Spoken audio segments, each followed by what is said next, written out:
Okay, I see Beth coming in now.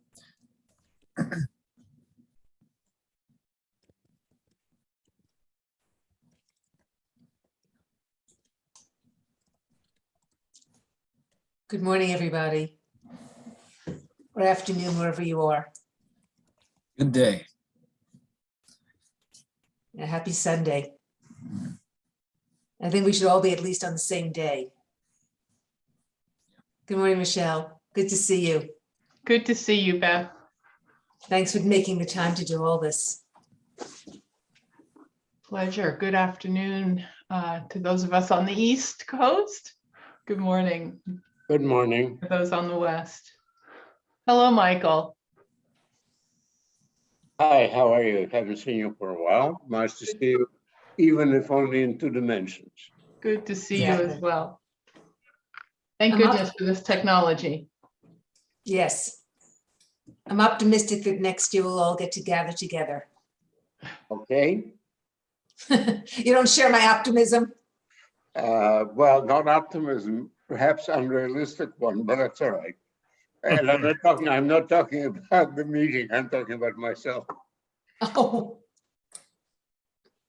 Hi, Beth. good to see you, Kudley. Good to see you. It's a beautiful day here in LA. I think Pat and I get to enjoy that still. I know.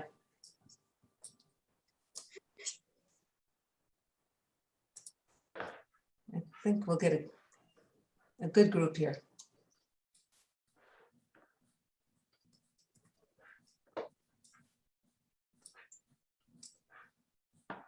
Hi, Bruce.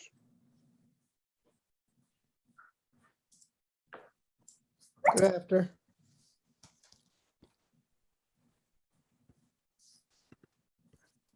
I unmuted myself. I'm saying hello, Bruce. And I heard you. Good afternoon to you and everyone else.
I know it's Sunday, so just giving folks a few extra minutes to get themselves together for this.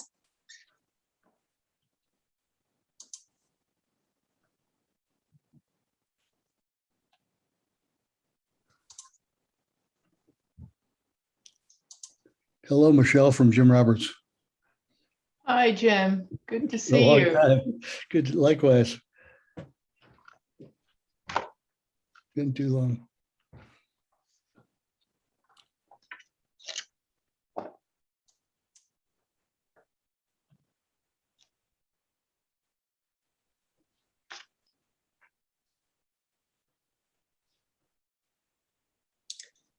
These months just fly by. It's all, there's no boundaries. It just goes one day to the next. Yeah.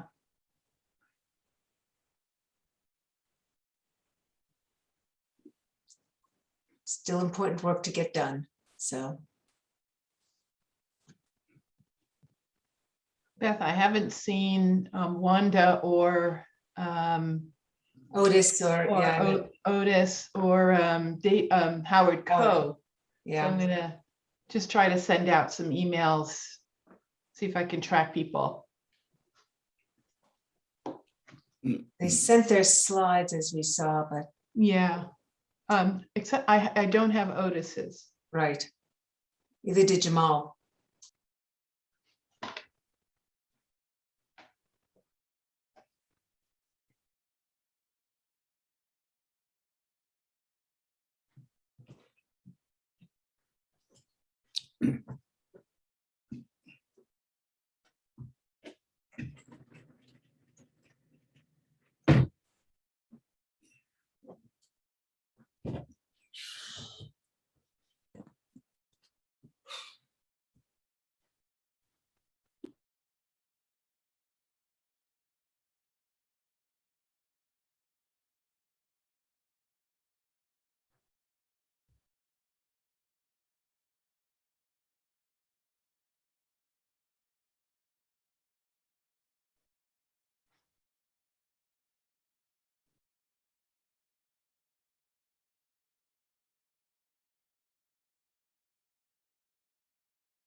Okay.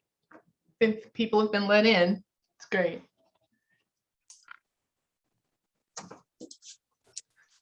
We'll give folks another minute and then go ahead and get started. It's good to see everybody.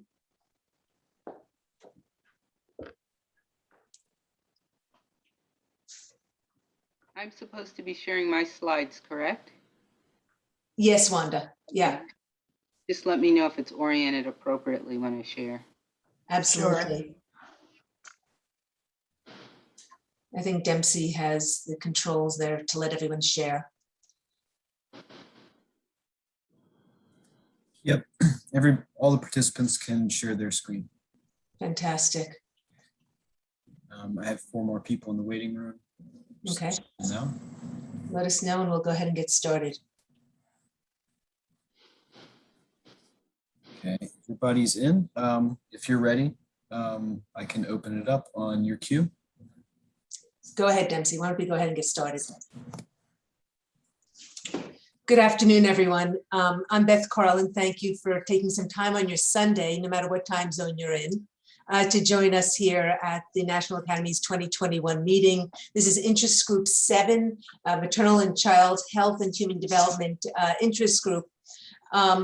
And I first want to just welcome everyone on behalf of myself and our program committee, my vice chair, Barbara Stahl, as well as David Savitz, Kunlia Duncy, Howard Bachner, and Michelle Williams.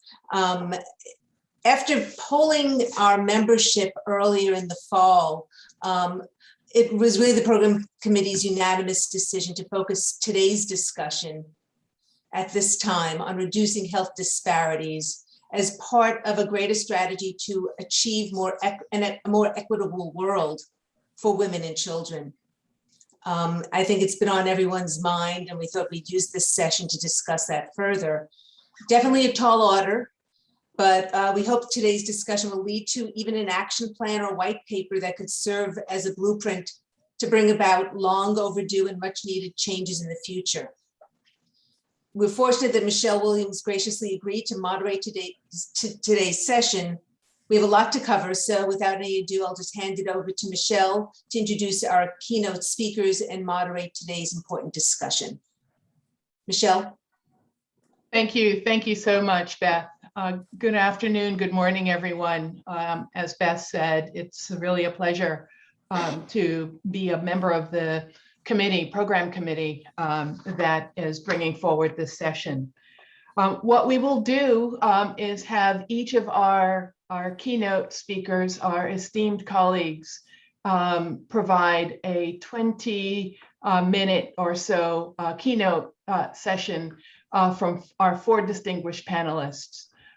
Very briefly, our speakers are Dr. Wanda Barfield, who is the director of the CDC Division for Reproductive Health, and she will share with us a perspective on the current state of disparities in maternal mortality, prematurity, and low birth weight, and key maternal and child health indicators and outcomes. Following Dr. Barfield's presentation, we will hear from Dr. Pat Levitt, who is director of the Saban Research Institute, the Sims-Mann Chair of the Keck School of Medicine at USC. And he will share thoughts on toxic stress and social origins of risk for mental and physical illness in children and family. Following Dr. Levitt's presentation, we will hear from Dr. Otis Brawley, the Bloomberg Distinguished Professor at Johns Hopkins University. And he will share an update on the current state of disparities in prevention, diagnosis, and access to care, as well as outcomes for cancer among women and children. And following that presentation, we will hear from Professor Howard Koh, who is the Harvey Feinberg Professor at the Harvard Chan School of Public Health. And he will provide a public health perspective on strategies and specific programs that contribute to the goal of eliminating health disparities in women and children. We'll then follow these presentations with what I am certain will be a robust panel discussion open to all members of the National Academy of Medicine's membership and also open to the public. I will moderate the Q&A session, and we hope that each of you members of the NAM will put your questions in the chat. And if you would like to not have your questions read, but to actually offer your questions directly yourself, please just end your question in cap with unmute, and we'll be sure to unmute you so that you can deliver your questions to the panelists directly yourself. We will also be joined by members of the public, and while they will not be able to directly engage their questions, enter their questions into the chat function, please feel free to email your questions, and we will try to engage with the panelists and provide responses offline. With that, I would like to introduce again our first of our keynote speakers, Dr. Wanda Barfield. I'll turn the virtual podium over to you, and you can share your slides. Thank you. Okay, I'm just sharing my slides. Are you able to see the slide? Yes. Perfect. Well, hello, everyone. I'm Dr. Wanda Barfield, and I direct CDC's Division of Reproductive Health. And I'm really honored to be here with you, and I want to thank all of you for this opportunity to speak with you on this beautiful Sunday. So just going into the next slide, I want to first of all let us know that we're all here because we're really dedicated to the same mission, really to make sure that we improve the health of women and children, and we know that nobody should die from giving life, and that every person should have the opportunity to thrive. So what can we do? In order to really acknowledge care and outcomes for mothers and infants, it's important that we acknowledge health disparities. And the health of the mother and baby are heavily influenced by the factors that surround them, including things like policies, laws, housing, transportation, access to food, education, lifestyle, and genetics. But we need to address disparities at each level to consider these influences in order to provide the best care for women and children. So how do we do this? Well, let's just take a closer look at challenges that arose from the opioid epidemic. So drug overdoses have dramatically increased over the last 2 decades, with deaths increasing more than 4 times between 1999 and 2019. And rates were especially concerning for pregnant and postpartum women, since opioid use during pregnancy can affect women and lead to negative health effects for infants, such as neonatal opioid withdrawal syndrome, preterm birth, poor fetal growth, and stillbirth. And neonatal opioid withdrawal syndrome has become a major consequence of the opioid epidemic, with the incidence increasing dramatically over the last decade. While the opioid epidemic affects white women more than Black women, there is a disparity in access to interventions. We know that the use of medications such as methadone or buprenorphine for the treatment of opioid use disorder has been associated with improvements in the outcomes of mothers and infants. However, only half of all pregnant women with OUD receive these medications. A study that was conducted last year found that Black and Hispanic women with OUD were significantly less likely to receive any medication for treatment and were less likely to consistently receive medication for treatment during pregnancy compared with white women with OUD. The authors hypothesized that factors associated with avoiding the use of medication to treat OUD included a woman's desire to minimize medication exposures to the fetus and avoid the risk of neonatal withdrawal, shame, and stigma because of their drug use, and also the fear of being reported to Child Protective Services. So now let's take a look at what quality improvement initiatives can do to tackle disparities like this. To actively address the gap in MAT between Black and white patients, the Illinois Perinatal Quality Collaborative worked to help hospitals put systems into place to make it easier for hospitals to ensure that every patient receives the resources and support to receive MAT and optimal care. They provided extra support to safety net hospitals and tackled their progress toward key initiative aims, including MAT, to ensure that they received the Illinois PQC resources and support that they needed to achieve the MAT goal.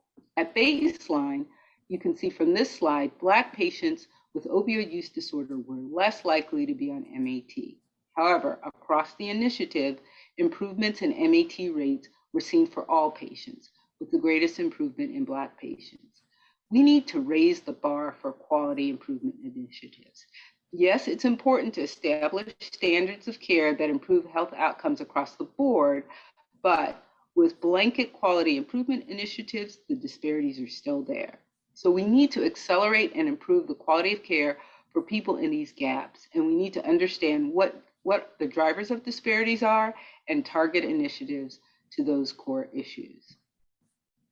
CDC will be releasing a Notice of Funding Opportunity, or NOFO, to continue the support of initiatives like this.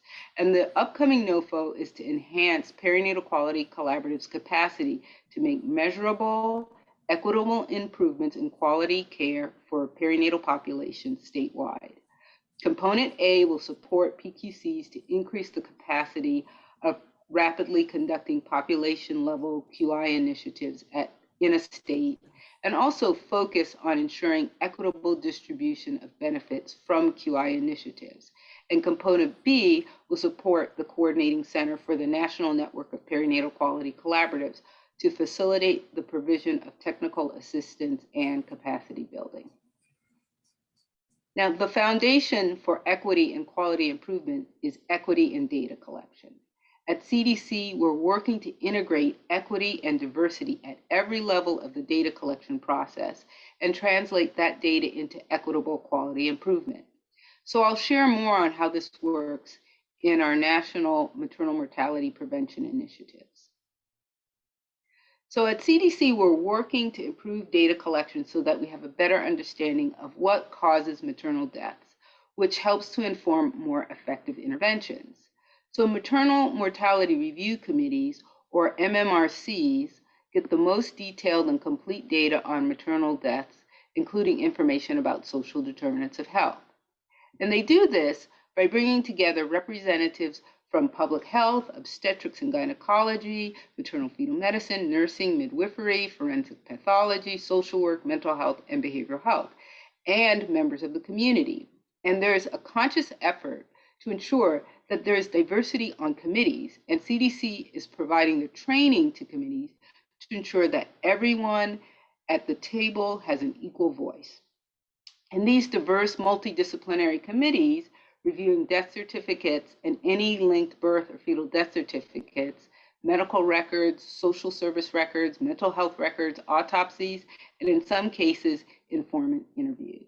The conclusions are not just about the infection or the medical condition, it's really about where are the missed opportunities and understanding the social determinants of health that influence a person's life and death. And this level of review helps us to understand both the medical and non-medical contributors to death, which can inform the development and prioritization of recommendations to help reduce future deaths.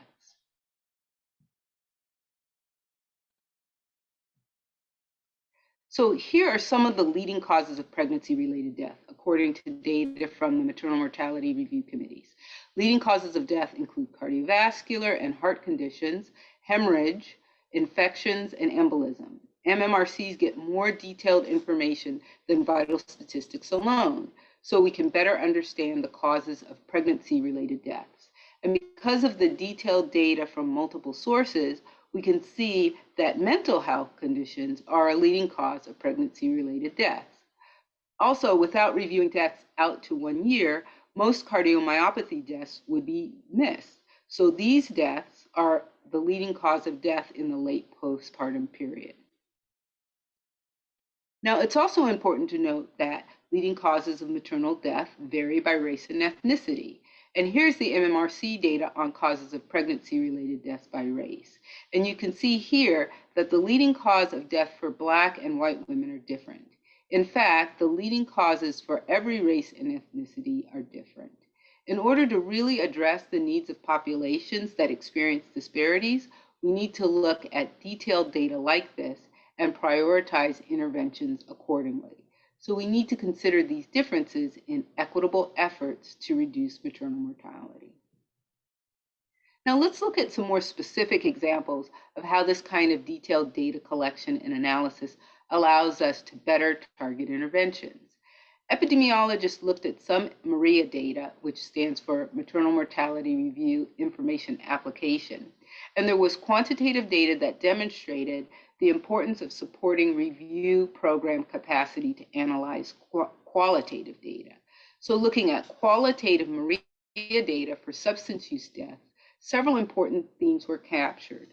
Qualitative analysis of these data show programs demonstrate where missed opportunities for screening and getting individuals into treatment for substance use disorder contributes to deaths. For example, some individuals in the analysis had missed and incomplete prenatal care, narrowing the window for screening. It was also more common to see substance use screenings in emergency room records than in MORIA data, which are not often shared with primary, prenatal, labor and delivery, or postpartum care providers.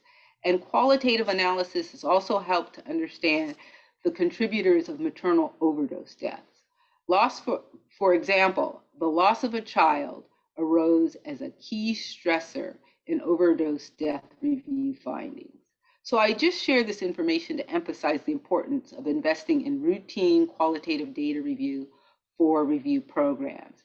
This context can tell an important story of the ways that we can work toward preventing maternal deaths.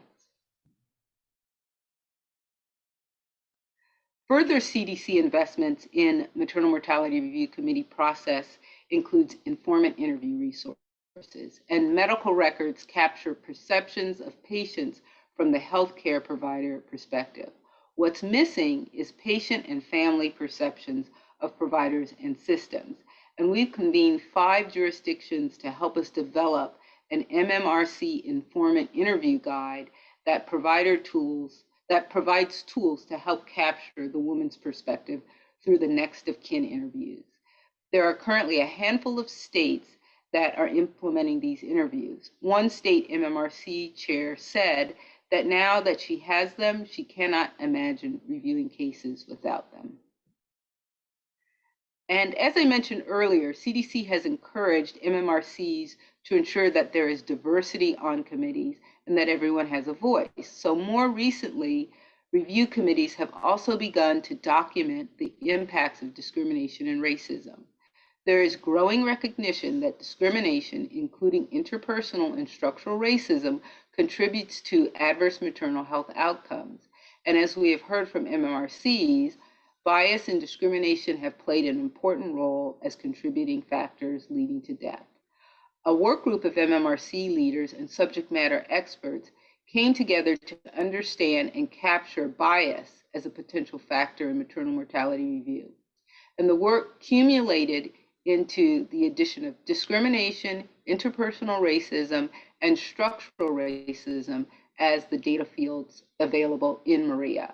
Now, as part of a partnership with the Office of Minority Health, we are working with ACOG to help MMRCs with tools to identify discrimination and racism in medical records that can ultimately be expanded for use in medical settings. We're working with the National Birth Equity Collaborative scholars on an early analysis of any documentation of discrimination or racism in MARIA, and we're also building on the Black Mamas Matter Alliance work to examine how MMRCs connect with community partners and to ask perinatal quality collaboratives or PQCs how they do this, and ask PQCs if they see themselves in the MMRC recommendations. So let's talk a bit about gaps and opportunities.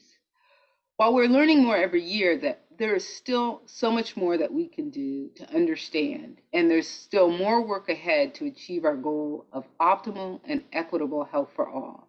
As far as maternal and infant health goes, we're still just scratching the surface. We are just starting to understand that social determinants of health play an important role in the experience and outcomes for moms and babies. Racism and policies influenced by racism are structural determinants that influence these social determinants. Often what we see in policy and practice is a reflection of that. We all need to understand that race is not a biological risk factor. Race is a social construct, and it's often used inappropriately as a variable in explaining disparities in epidemiologic analysis. We also need to continue building the infrastructure to count and understand maternal and infant mortality.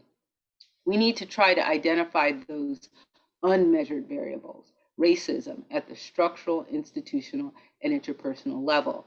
This includes analyzing structural barriers that fuel disparities. These are the variables that need to be addressed to best serve different populations at different levels and within different contexts, to meet patients where they are and address the factors that influence their health. We also need to utilize other rich resources of data that measure social determinants. By linking data sources, we're able to then more fully understand health outcomes. We also need to use implementation science and quality improvement to identify how improving access to the social determinants can help improve outcomes. And we need to do research on what it takes to create more equitable opportunities. We need to avoid analysis that just in the end, just end in the differences and highlight those areas where there is promise. So we also need to think about emerging issues and how to approach them. For example, are we going to be prepared for the next pandemic? How do we promote gender equality in reproductive health? And in all of this, we need to identify and address our own biases. We need to be intentional about change and equity in the science that we conduct, in the groups that we fund, in the questions that we ask, and the way that we interpret our results. We still have a lot to do in terms of making progress.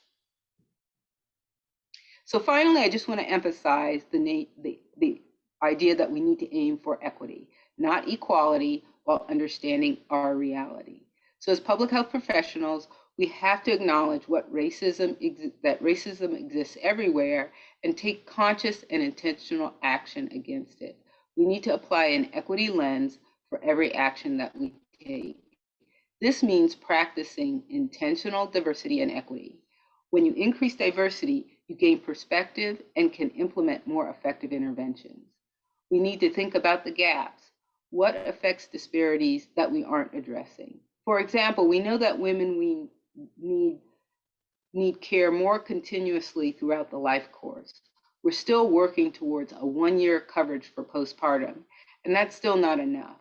What does it do to their long-term health, or will they fall into yet another hole? This way, we can provide optimal, equitable, and quality care for those who need it the most. And we need to act on many levels to really begin dismantling disparities. It's all our responsibilities, and it begins with each one of us. So I'd like to end by thanking all of you for coming out to this event and actively engaging in learning and change. So thank you all for being here. Thank you so much, Wanda, for starting this off with such a provocative state of the conditions and challenges, gaps and opportunities in the maternal and child health space. And I think you've given us some very important case studies to think about as we continue on. I'd like to now ask Pat Levitt to take us to the next session, which is toxic stress and social origins of health risks for children and family. Pat, over to you. Thanks very much. You can see my screen and hear me? Okay, great. I just want to say first, I'm honored to have been asked to speak with this group as amazing colleagues, and also see familiar faces at this meeting who I've known for quite a number of years. So it's great to see them all. My charge is to speak to the influence of toxic stress and its contribution to health disparities. And I just want to emphasize that Dr. Barfield's comments, when people ask me what the single most important thing to do that would improve health equity and health outcomes, I'm a developmental biologist, so I believe in development is where it all starts, but it starts prenatally. And if there were to wave the magic wand, that's where it would be. My focus is going to be on work that's been done examining the factors that generate a toxic stress response in children after birth. So I first want to start with the definition of stress response taxonomy. This was developed back in the early 2000s as part of the National Scientific Council on the Developing Child. I'm on that council. Jack Shonkoff, who's head of the Harvard Center on the Developing Child, and Harvard's well represented here, I guess. So is the University of Chicago, I want to say, which I'm an alumnus of. That we defined 3 components to the stress response. One is positive. We all know brief increases in heart rate, mild elevation in stress hormones due to an acute stressor, but the stress response system responds appropriately and then gets reset. Tolerable, serious, and temporary stress responses, loss of a loved one, move, maybe some acute unpredictability in the child's life, but it's buffered by supportive relationships. If you take anything away from what I'm going to discuss, it's really the importance of relationships and the predictability of relationships, which is an important positive buffer against toxic stress. Toxic stress is not the stressor. I want to stress that it's not the stressor. It's being misused. And if you do a Google search and find the number of references to toxic stress now, it's close to 500,000 or more. Maybe it's more. Toxic stress is the prolonged activation of stress response systems in the absence of protective relationships. That's where the pathophysiology, the adaptation, and what ends up being the maladaptation occurs. And so neglect is the most prevalent source of what we call early adversity, or what's defined in some circles as child maltreatment. This is old data. This is still the same, where the absence of relationships, the absence of what we define as serve and return, is the driver of toxic stress.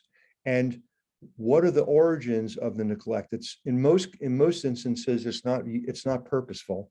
It's actually disrupted caregiver mental health, access to basic resources, disruption or failure to access quality childcare, support programs in the community that are lacking, and predictability of the day-to-day routines that occur in a family.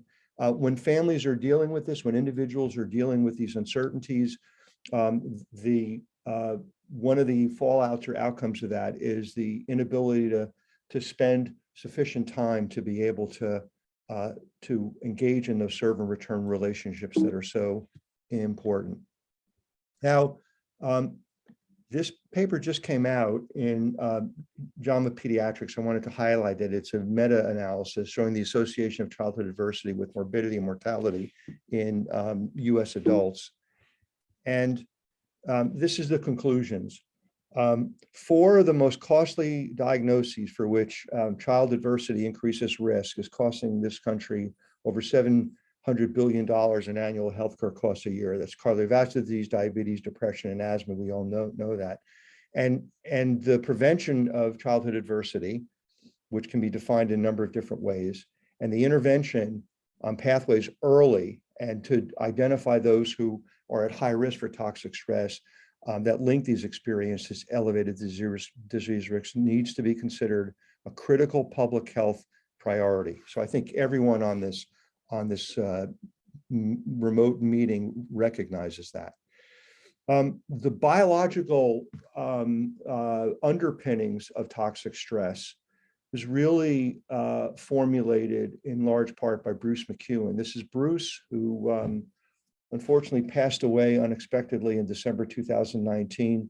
He was a giant. He's a member of the National Academy of Science and Medicine, and really helped us understand the core concepts from a biological perspective and the relationship between brain and periphery in this concept that he popularized called allostasis and allostatic load.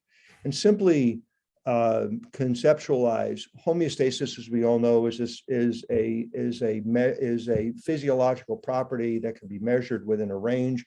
It's not constant at one value, but it actually can oscillate, and it has a pretty narrow response range, and it changes, of course, depending upon the influence of circadian changes that occur on a daily basis and ultradian changes as well.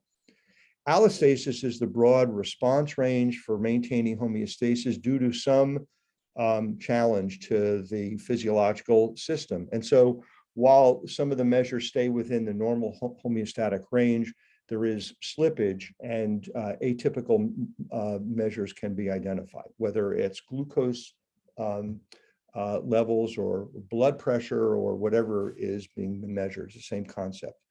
Allostatic load, which is the core underlying component or principle that drives our understanding of toxic stress, is prolonged stressors, chronic stress, shifts the homeostatic range maladaptively and remains in this range for extended and long periods of time, even throughout a lifetime.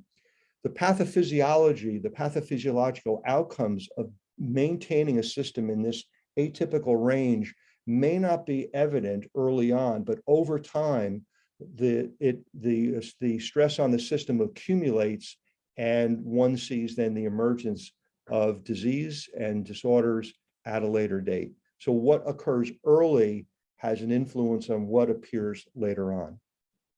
Now, development, which we've thought about and argued for several centuries up until recently, that it's either genes or environment that are driving these developmental processes. Well, we know, of course, that genes can't function without experiences, and this G by E is also modulated and mediated by time. When the experiences, when environment is driving changes in the use of genes that we inherit from mom or dad. This is a diagram that Tom Boyce came up with in a recent paper that we all published in Pediatrics. I'm not going to go into detail, but What the body doesn't do is filter out the disruptive experiences and just focus on the positive experiences. That is, the brain and the body adapt to experiences in ways that may be positive and improve physiological outcomes, or adapt in ways to try to survive challenging environments, challenging stimuli in the environments. And you can see what these component parts are. These are driving physical and mental health outcomes. There's no doubt about it. And the reason I started with the paper that just came out of JAMA Pediatrics is because it's the social, or it's the environmental determinants.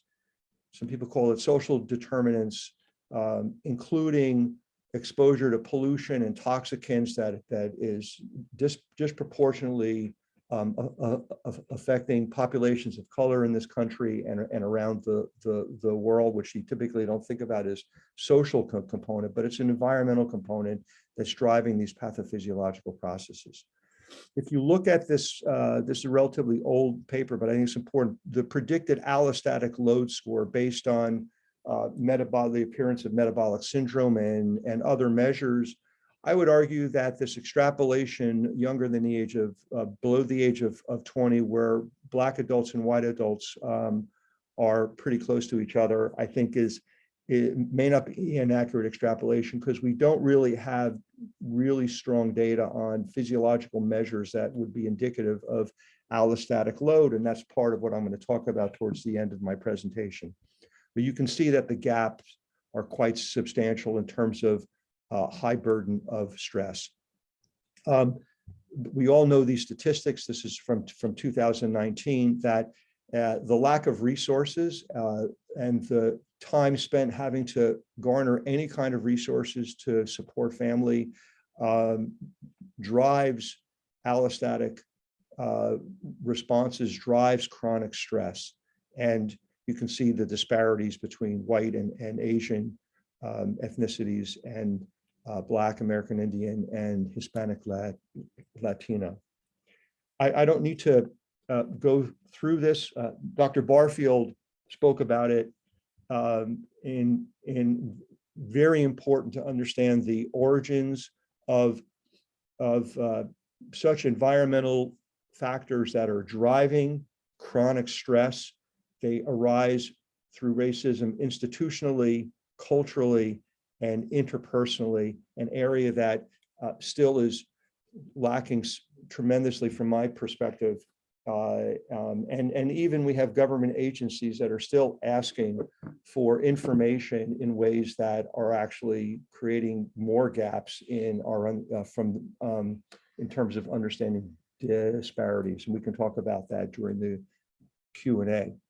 So environmental stressors affect not only the brain and autonomic nervous system, where a lot of the focus has been in terms of the biological studies.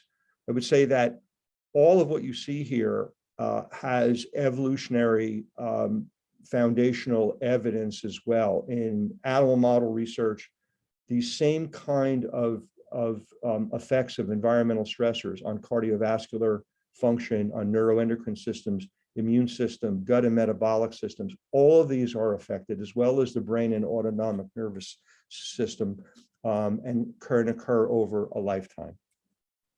There are 3 pillars of maladaptation that are clearly reproduced in human subject studies as well as in animal model studies. So what are they? Behavioral inhibition is a core maladaptive response that's seen both in animal model studies and in human studies as well. Depression, anhedonia, internalization, some externalizing behaviors increase over time, both in childhood and into adulthood as well. Immune dysregulation. The immune system is a primary target, just like the brain is, of toxic stress response.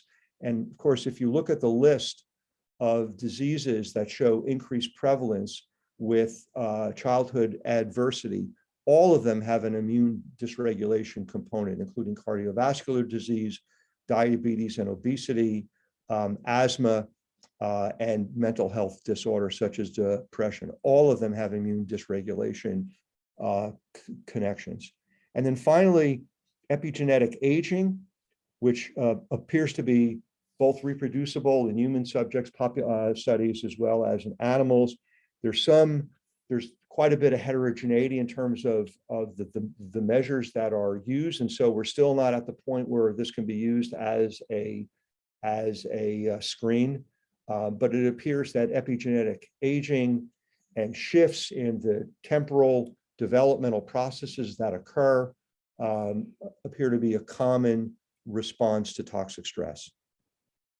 And this, I just wanted to reemphasize this point about chronic inflammation, because it has such a great impact on health disparities.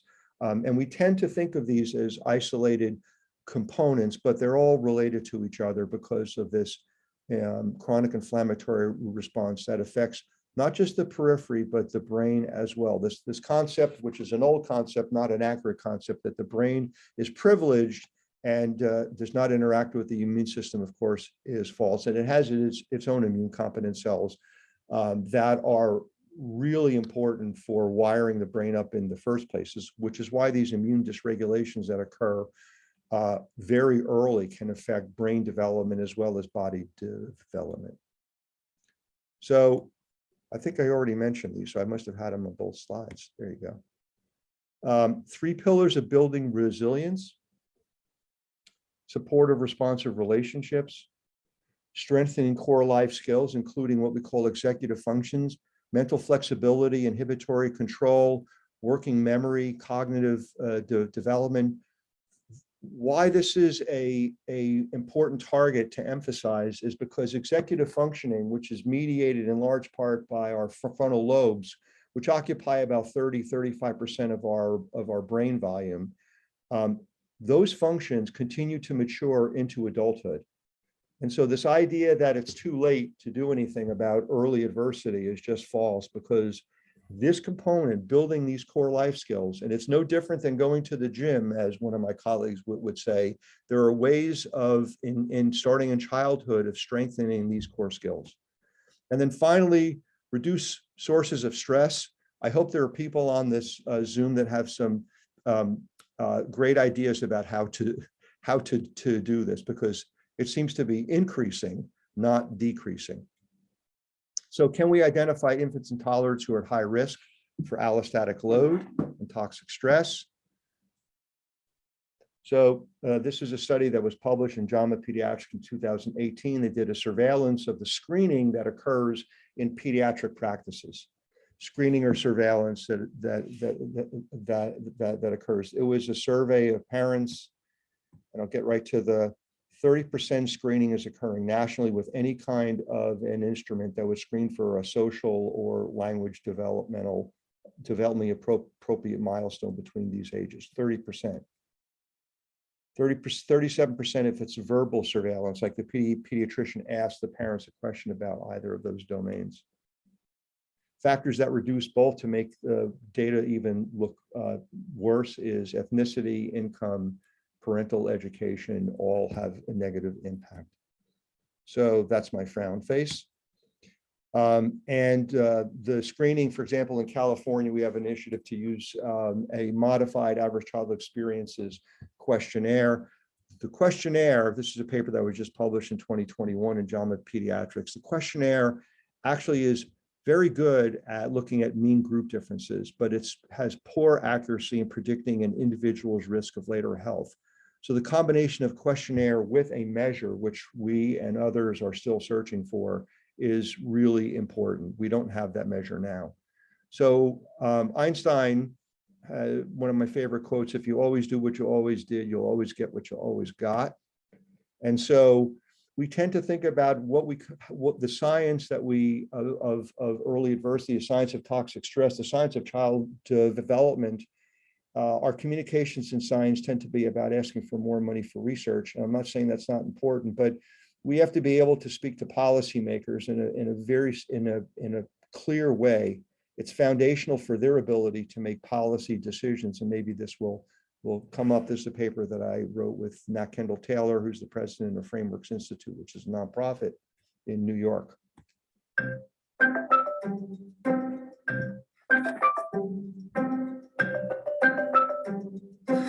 The early childhood brain development story has been a powerful influence on the growth of investments and programs to promote early learning and enhance school readiness. But the brain does not exist by itself.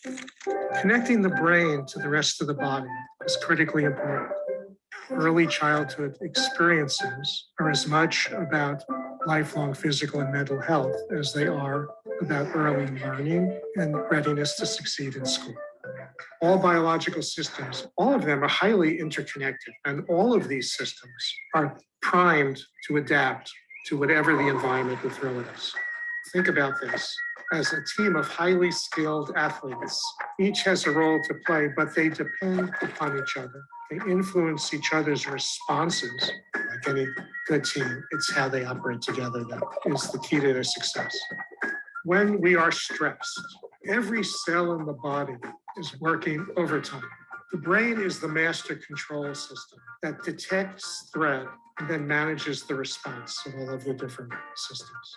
It sends signals to the cardiovascular system to increase heart rate and blood pressure. Signals are picked up by metabolic systems to increase the availability of blood sugar to provide more energy stores for the body.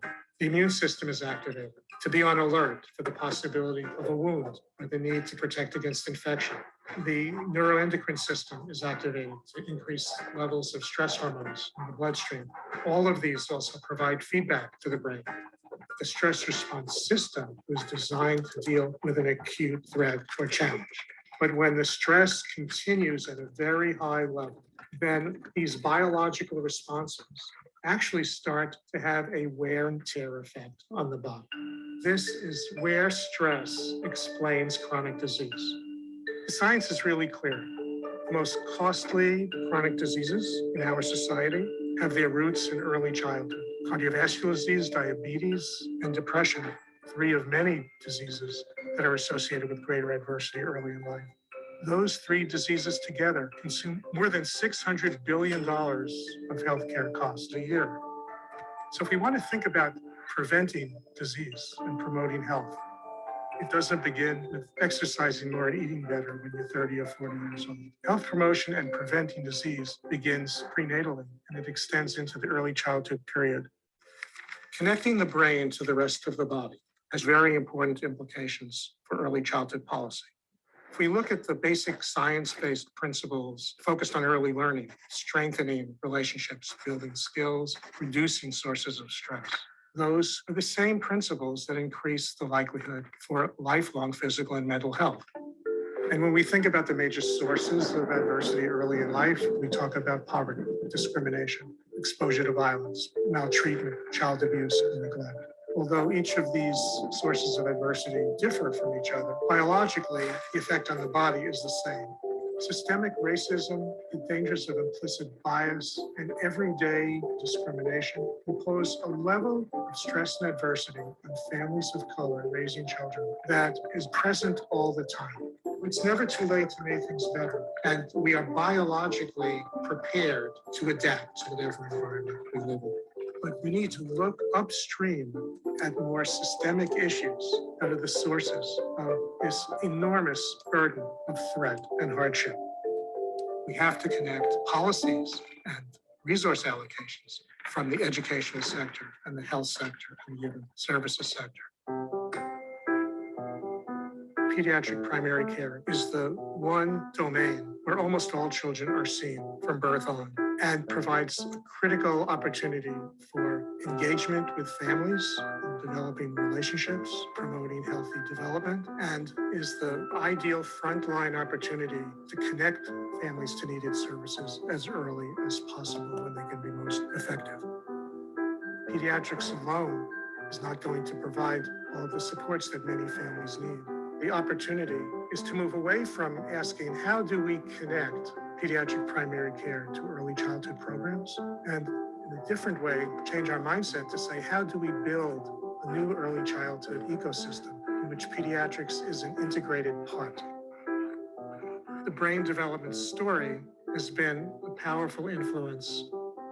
The same principles, the same concepts are also affecting the early foundations of physical and mental health that will last for a lifetime. Thanks very much. Thank you so much, Pat. Really an incredible presentation.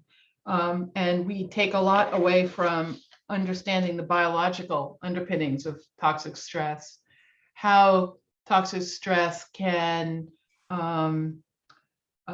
impact biological systems, and then how those system disruptions can lead to a myriad of chronic conditions that rob Americans years of life that could be lived well if we took a preventive approach. I think it's an important flag for us to take here and think about that last point about an ecosystem that supports optimal development and wellness across the life course. Now I'd like to pivot to our next keynote presentation by Dr. Brawley, who is going to share with us thoughts on disparities in cancer care outcomes in women and children. Otis, over to you. Hello, thank you. Do I have my slides up correctly? You look great. All right, great. It's actually a privilege to talk to you today, and it's really appropriate I talk right after Dr. Levitt, my fellow University of Chicago alum, because I'm going to make a plea for prevention and risk reduction to even decrease things. Prevention in childhood can decrease risk of breast cancer for women in their 50s and 60s. And so I'm going to define cancer disparities, discuss some of the causes and some of the solutions. My overall theme is how can we provide adequate, high quality care to include preventative services to populations that so often don't receive it is one of the most important questions we can ask in medicine and in cancer medicine. And in cancer medicine, we've got a lot of unnecessary care, which is going on, using up precious resources, interfering with our ability to provide necessary care, and is causing a lot of health disparities. This is the 29% decline in death rate from cancer that we've seen since the peak year of 1991. And you can see from 1900 onward, the rise in age-adjusted death rate from cancer, and now a 29% decline. And we'll talk about that decline and try to apply it both to children and to women in a second. I'm going to give a lot of racial data, but it's already been said, and it's important that we realize it, because I actually believe that part of the institutional racism that we live with is the making a race into a biological categorization. And this has been rejected by anthropologists, and race changes over time. Race is incredibly broad.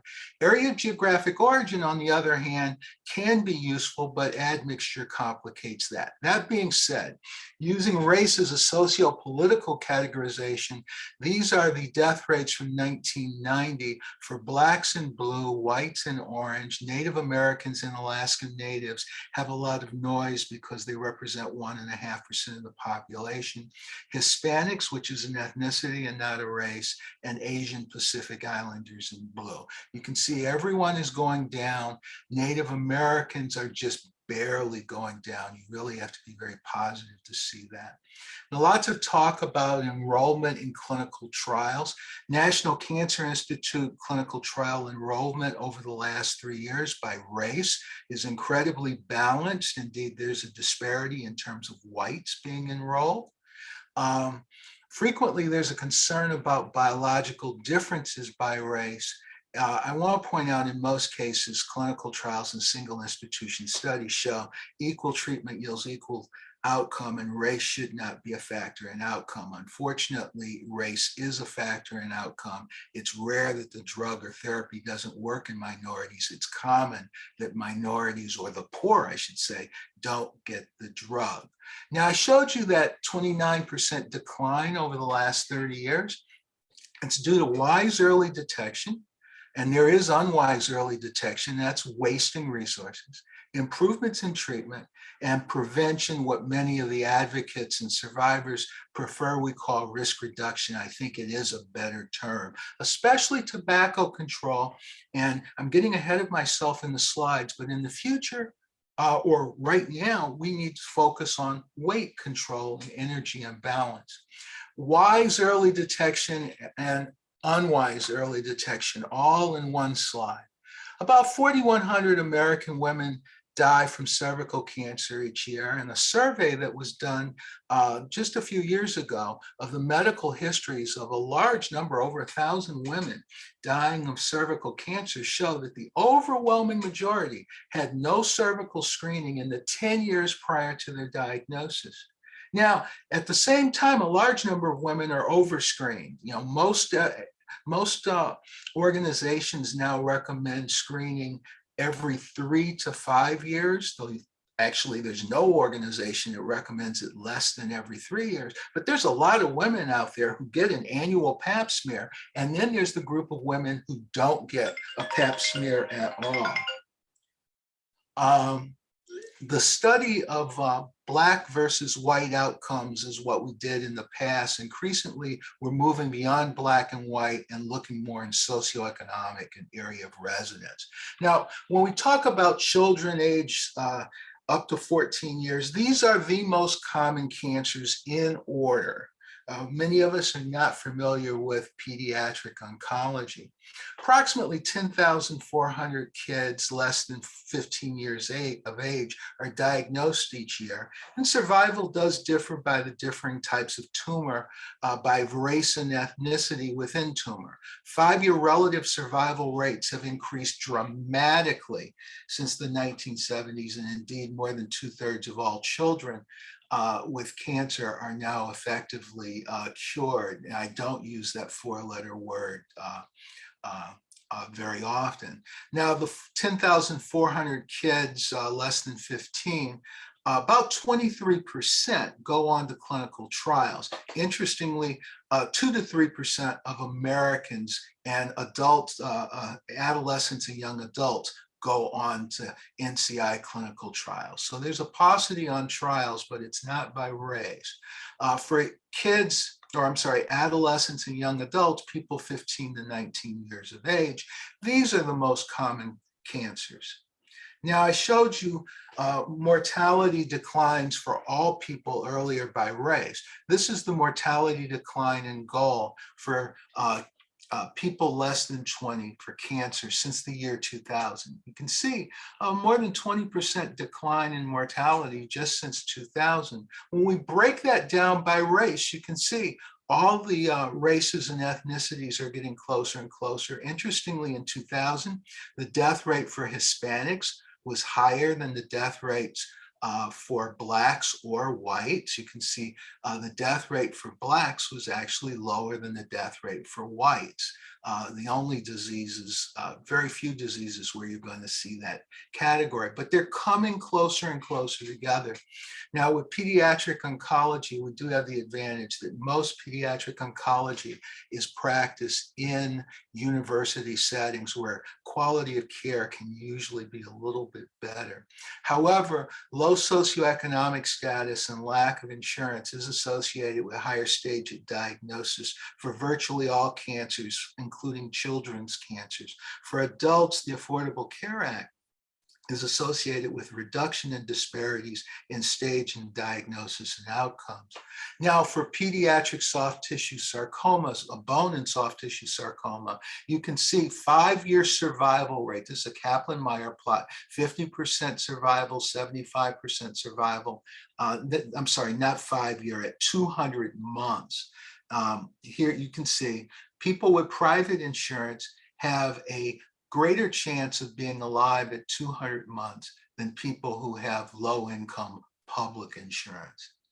And in pediatrics, I like to look at insurance because for adults, one of the issues is many people get low-income public insurance. when they get diagnosed, and they don't have it for prevention or screening. We don't screen, of course, children, and there's very little time for prevention.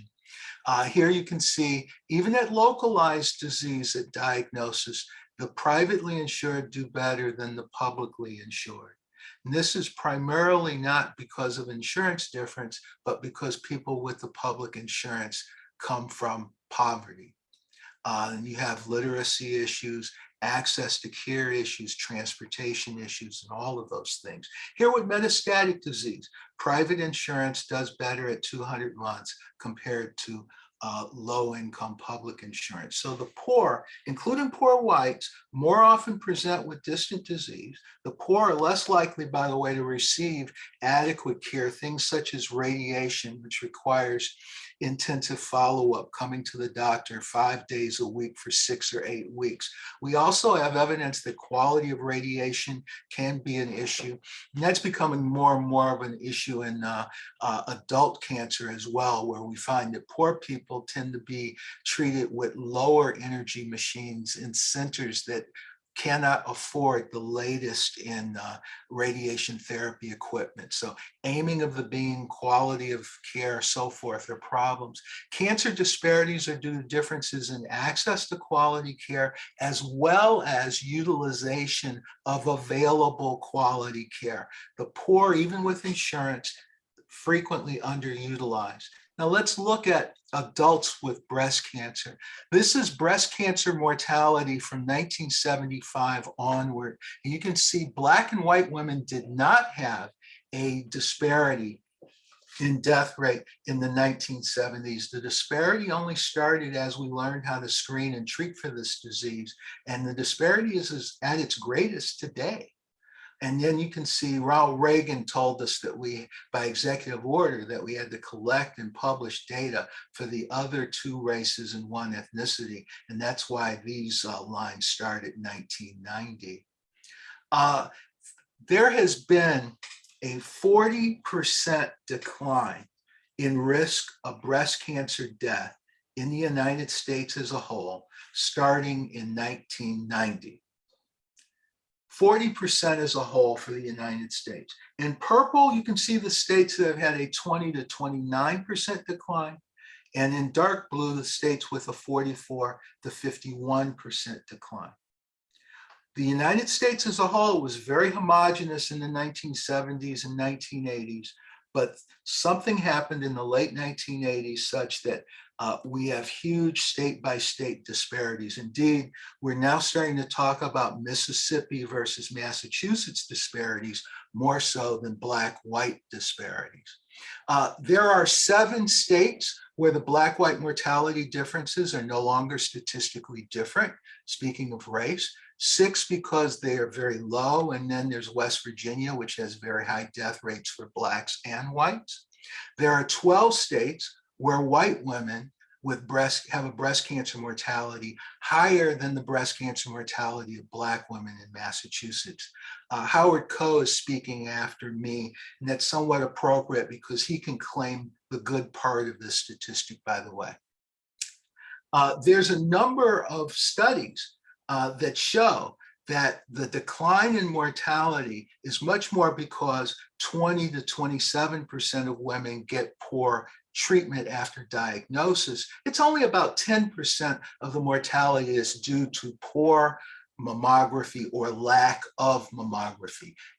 Not getting adequate care is a huge, huge driver of death from breast cancer. And it's inadequate surgery, chemotherapy, hormonal therapy, inadequate radiation.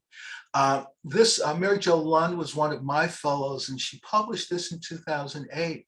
7.5% of the Black women in Atlanta in the year 2000 who were diagnosed with a localized curable breast cancer did not receive surgical removal of the tumor within 1 year of diagnosis. It was 2% of white women, and they all have disenfranchisement and poverty in common. There are a number of military studies, by the way, that show that Black women who have access to military hospitals enjoy a death rate or risk of death that's closer to that of white women than Black women in the United States.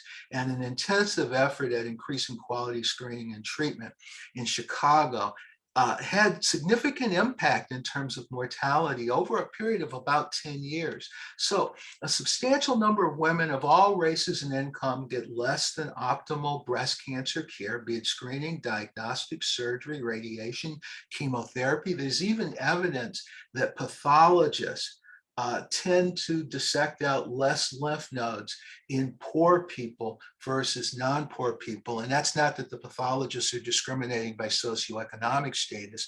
That's the pathologist who takes care of poor people, usually is working in a hospital where the pathologist has more cases to deal with per day, whereas the pathologist that takes care of middle class, insured or upper middle class people only has 1 or 2 cases per day.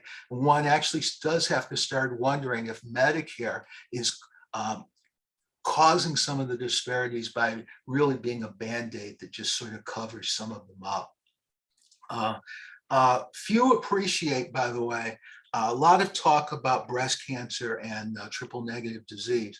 The disparity in treatment for Black women is among women who don't have triple negative disease. That is, triple negative disease is disease that doesn't express estrogen, progesterone, or HER2/neu receptors, and treatment options are much less for people who have triple negative disease. It's about 24% of Black women and 12% of white women who have triple negative disease.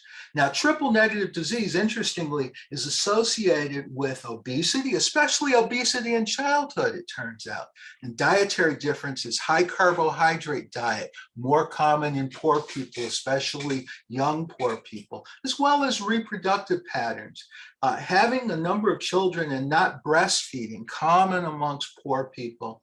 And by the way, some of us who went to medical school will remember, and it's still being done, many young ladies as they are discharged from having a child is sent home with a case of formula. We encourage them not to breastfeed, and that increases their risk of triple negative breast cancer later in life.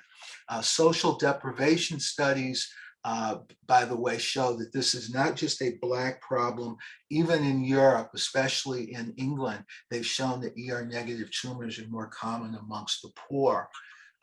This is mortality, this is obesity rates over time.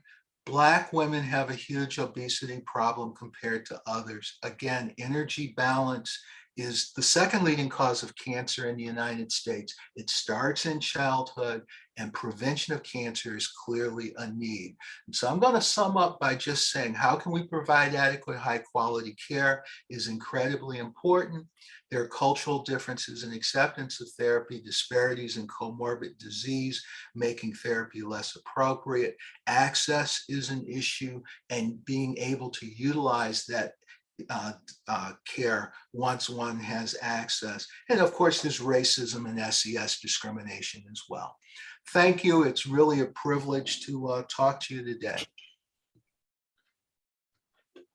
Thank you so much, Dr. Brawley. Now, I would like to turn over the podium to Professor Howard Koh, who is going to be speaking on public policies, strategies to build that could continue to reduce, health disparities in women and children. Howard? Michelle, thank you so much. And I want to thank Dempsey, who is helping me get the slides on the screen and will be running them for me. And before I begin, let me thank you, Michelle, for leading this very important conversation. It's great to be reunited with Wanda again. I had the pleasure of working with her when I was at HHS, and she's still doing great work at CDC. Otis and I have a long time relationship over years working on cancer disparities and cancer control.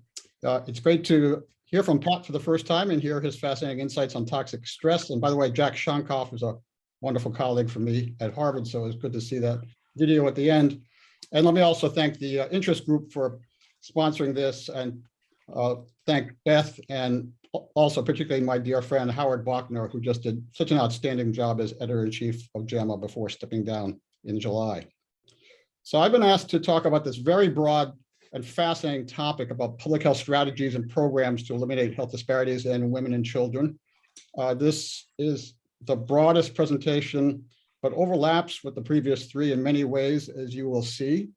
It also reflects a lot of personal thoughts that I had while serving first as the Commissioner of Public Health in Massachusetts under multiple governors, by the way, and also Assistant Secretary for Health in the Obama administration. So I hope you don't mind if I refer to a lot of personal areas of interest as I go through this presentation. And yes, I am from Massachusetts, so Otis, thank you for that shout out, but most important of all, go Red Sox. So Dempsey, first slide, please. So let's just start with big picture and what are we talking about? Just about every day of my professional life, I think about these two opening comments from WHO that were put forward over 70 years ago, that health is a state of complete physical, mental, and social well-being and not merely the absence of disease or infirmity. So today we're talking about broad well-being. I think Pat's comments on toxic stress particularly related to that. And I'll be making some more comments about well-being and flourishing at the end of this presentation.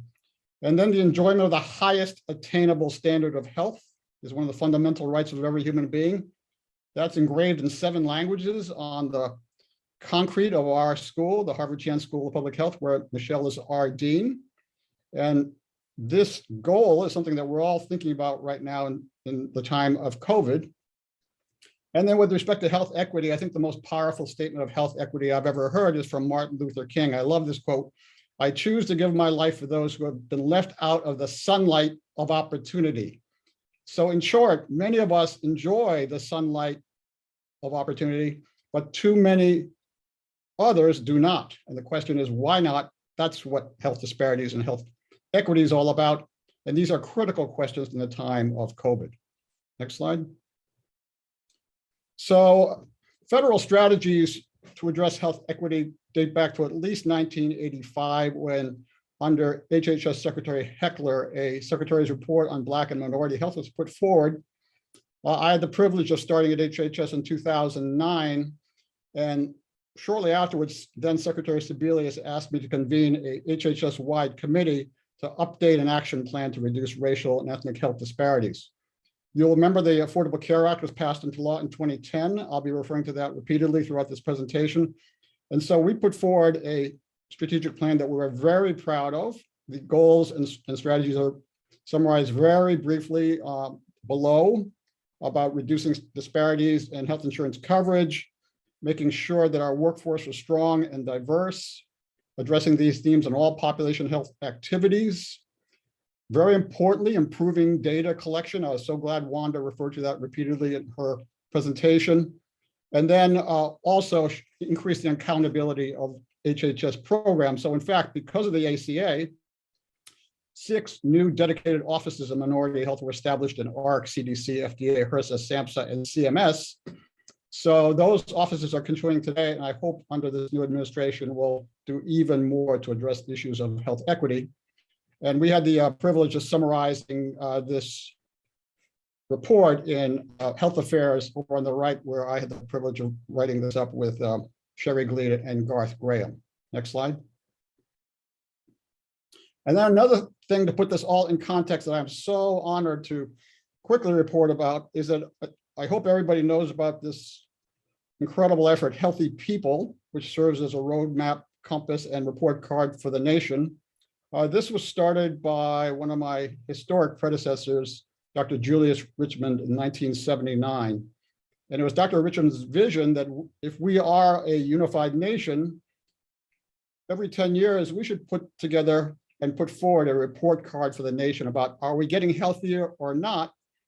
And have that report card with goals for the future be based on important, understandable, prevention-oriented, actionable, measurable goals with high quality data, and compare them decade in and decade out. So this Healthy People initiative is something that I've spent a lot of time thinking about. It's been a thrill for me to be part of it, even now, since I'm back in academia. Over on the right is a picture now over a decade old with me and my 2 very beloved and historic predecessors, Dr. Richmond, who has since passed away, and Dr. David Satcher. And then in 2010, when I was the Assistant Secretary for Health for the ASH, I had the privilege of launching Healthy People 2020. I like to say we need 2020 vision for healthy people. Next slide.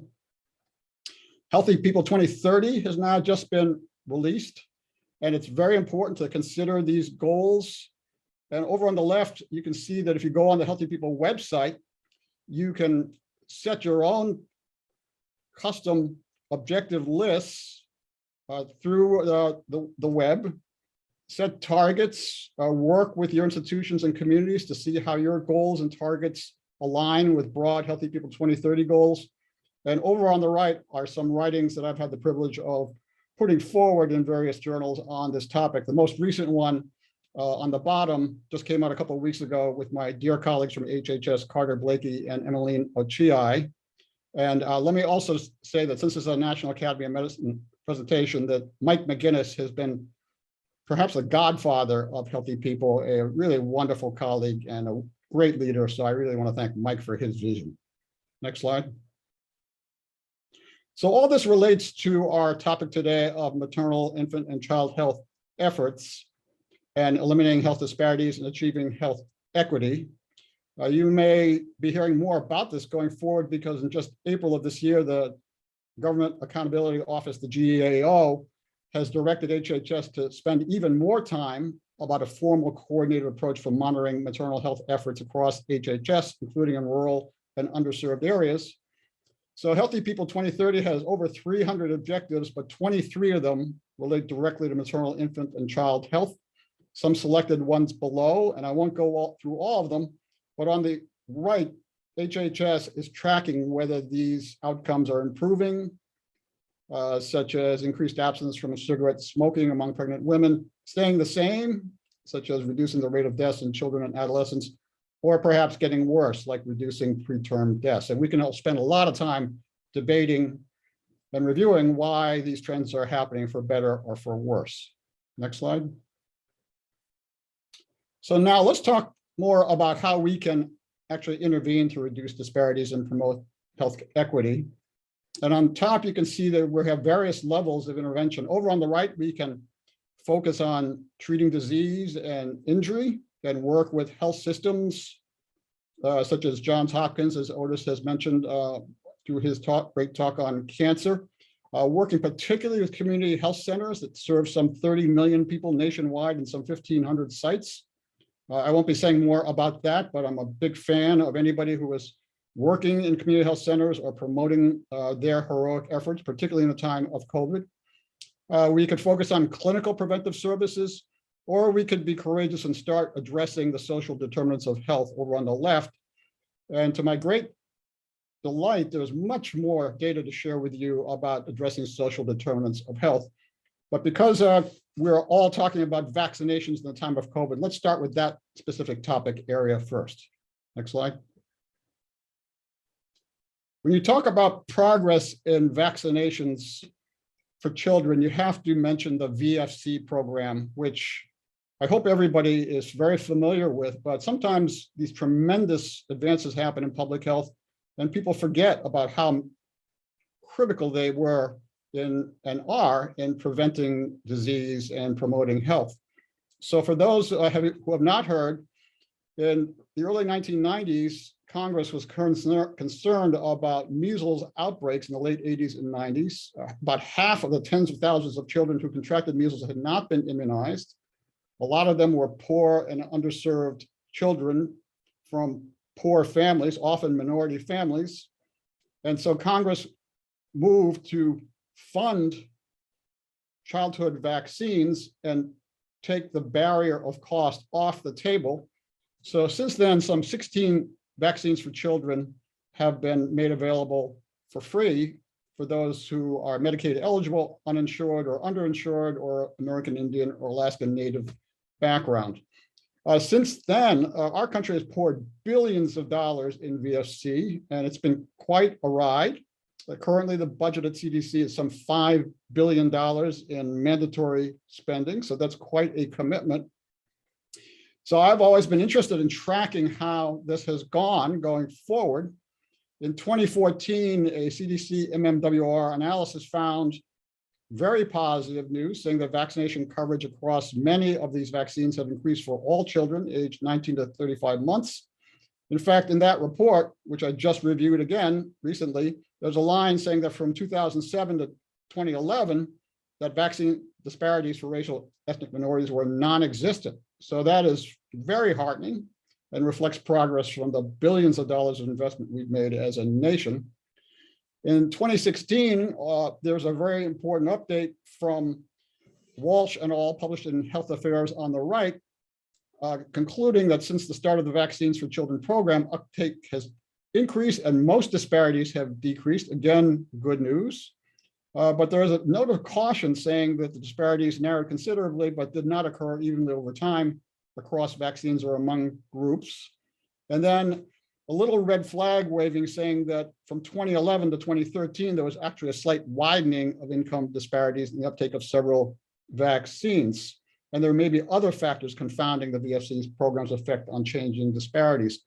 So in preparation for today, I was curious to see if there was another update on how VFC is doing. Next slide. And I was delighted that the day before yesterday, MMWR came up with an update. So that's cutting edge information to present to you. And this is vaccine coverage by age 24 months for kids born 2017 to 2018. And a somewhat sobering conclusion here saying that widespread and often substantial disparities in coverage with routinely recommended vaccines indicates a need for improvement to achieve equity in a national VFC program. And then the VFC program covers the cost of all recommended vaccines for eligible children, but parents might not be aware of the program or how to access it. And there's still barriers here over on the left, which are all familiar to all of us. So the caution here is that you can pour billions of dollars in, it'll make a difference, but it may not be enough. And in the same article by Hill and all published 2 days ago, there's a very important map, next slide,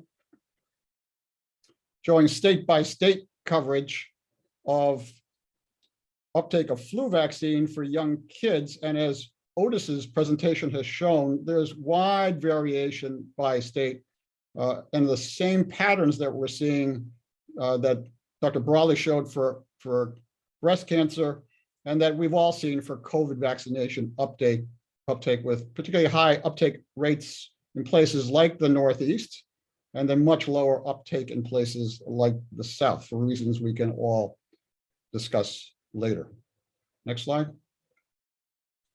And while we're on the topic of vaccinations, let me also add one more quick comment on an area that I'm very, very excited about. And this is particular interest to the National Academy of Medicine.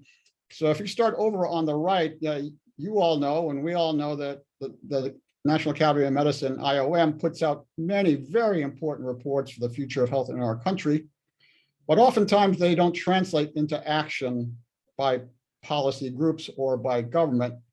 So in 2010, leaders of the National Academy of Medicine strategy for elimination of hepatitis B and C came to me and my colleagues at HHS, and they said, Howard, you're the Assistant Secretary for Health.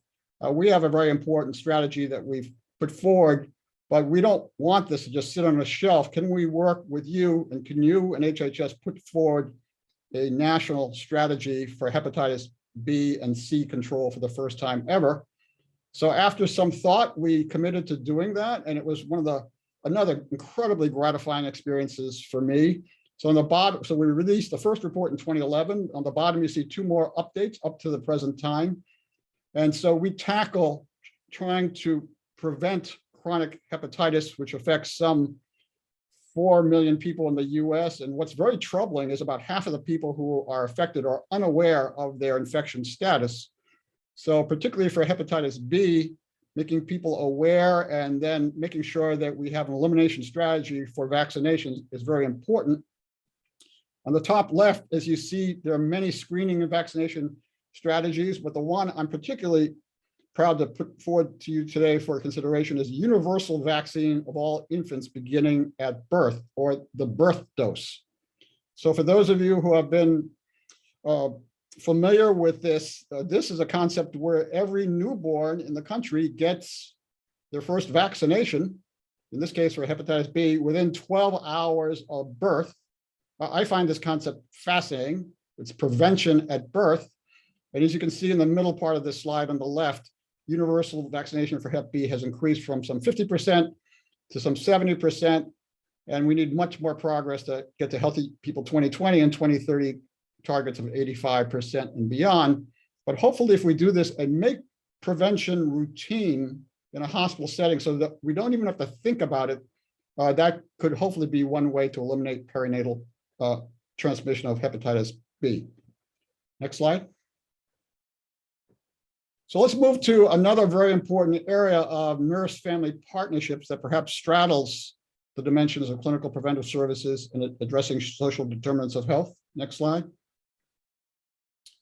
And this is a fascinating story that is very humbling to review, because if you start at the top, there was understanding from tremendously impressive researchers, particularly David Olds and colleagues, that young, low-income, first-time mothers-to-be need support about how to take care of themselves and take care of their kids, especially if they've never been through this before.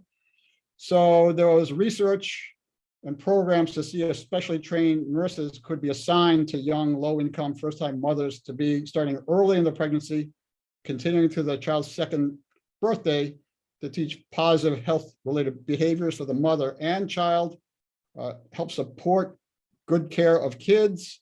Hopefully, this would also have maternal personal development benefits as well. Fast forward to today, there's now funding for the nurse-family partnerships through private and public sources. Not enough, not nearly at the level of VFC, but it is established. And then a cost figure here and lots of investigation about cost effectiveness. Next slide. So the science of this is really excellent. Not to go into this in great detail, but there are 5 randomized controlled trials that Dr. Olds and other colleagues were very involved in, with subjects followed up for 19 years, if you can believe it.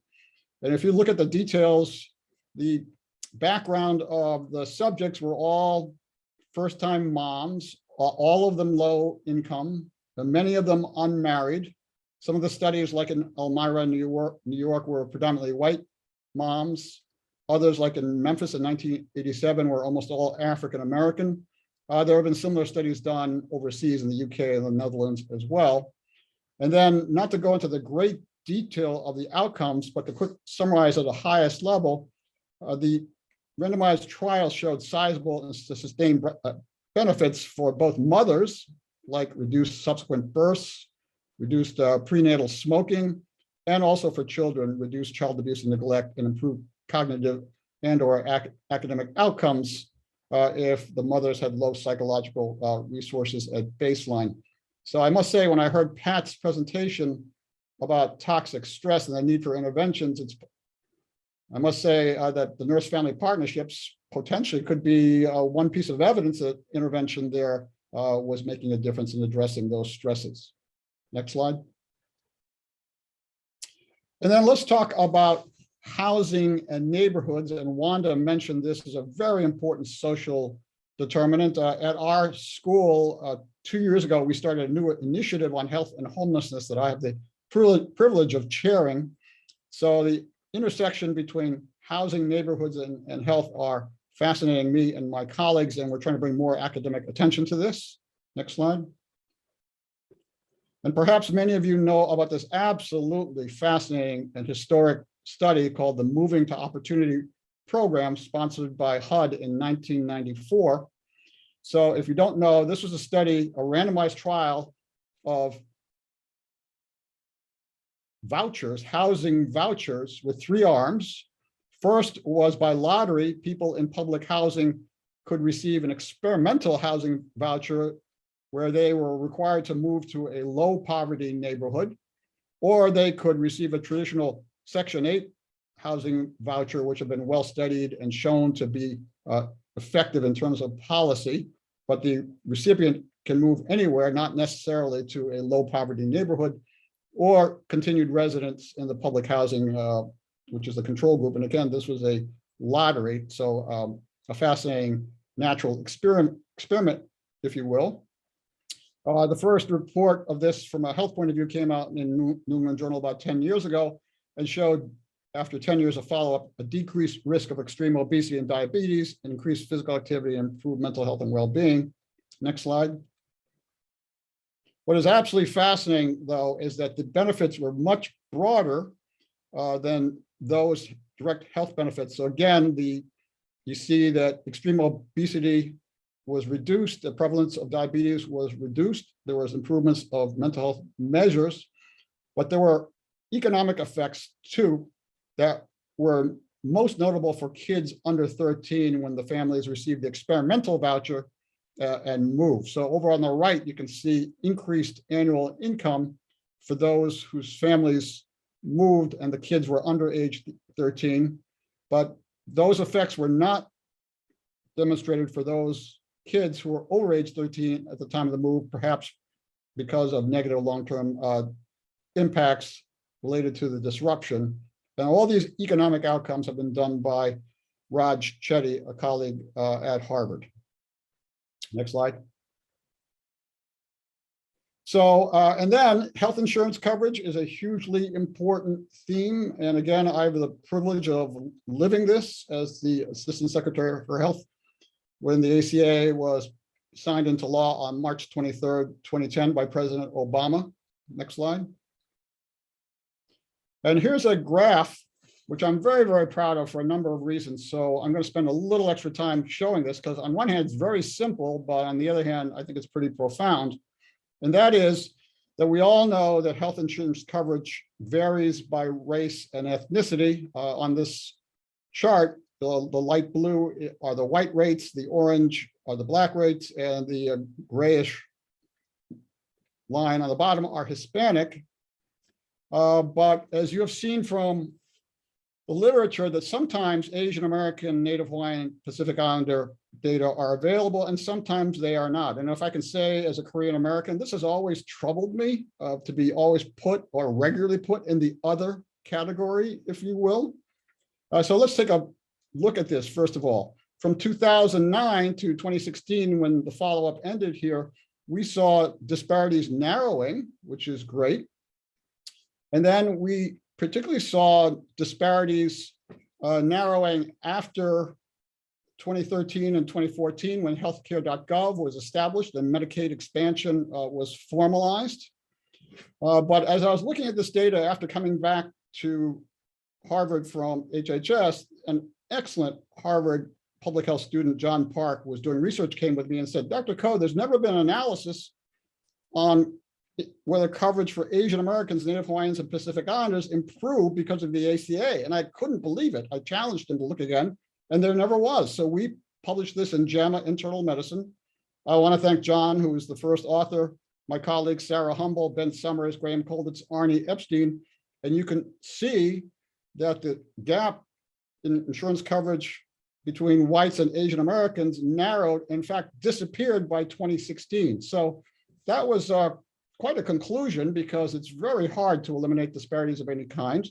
If I can say, we can't prove that it was because of the ACA, but it is associated with the implementation of the ACA.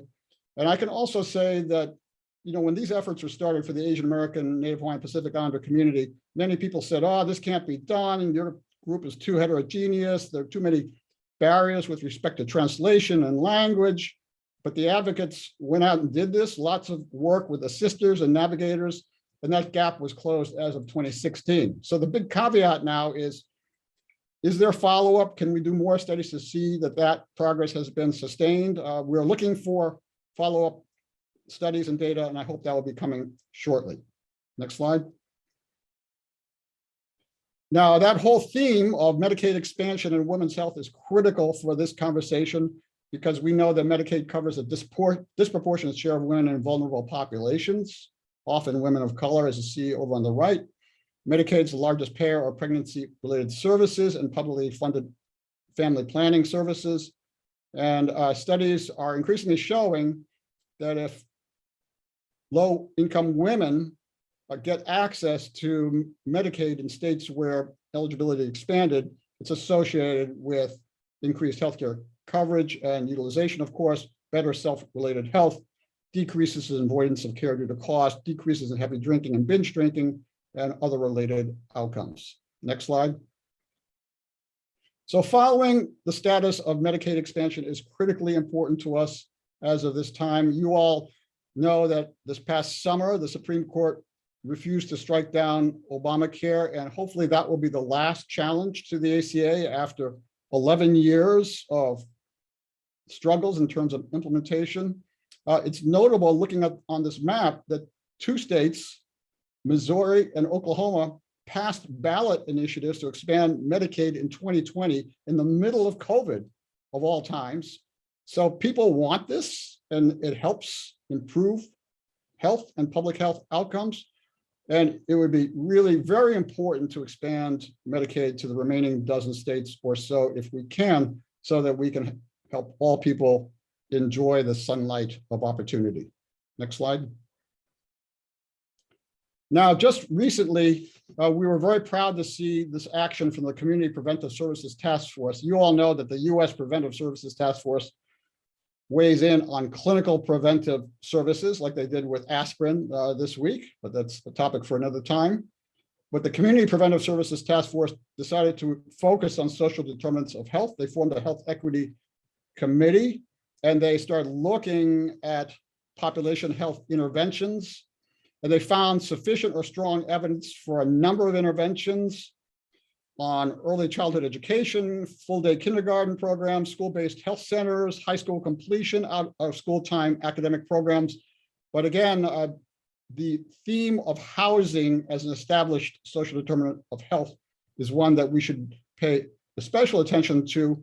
We should note that you're hearing through COVID all kinds of concerns about people perhaps being at risk for eviction, and an eviction moratorium was established first under President Trump, then continued under President Biden, but now has lapsed.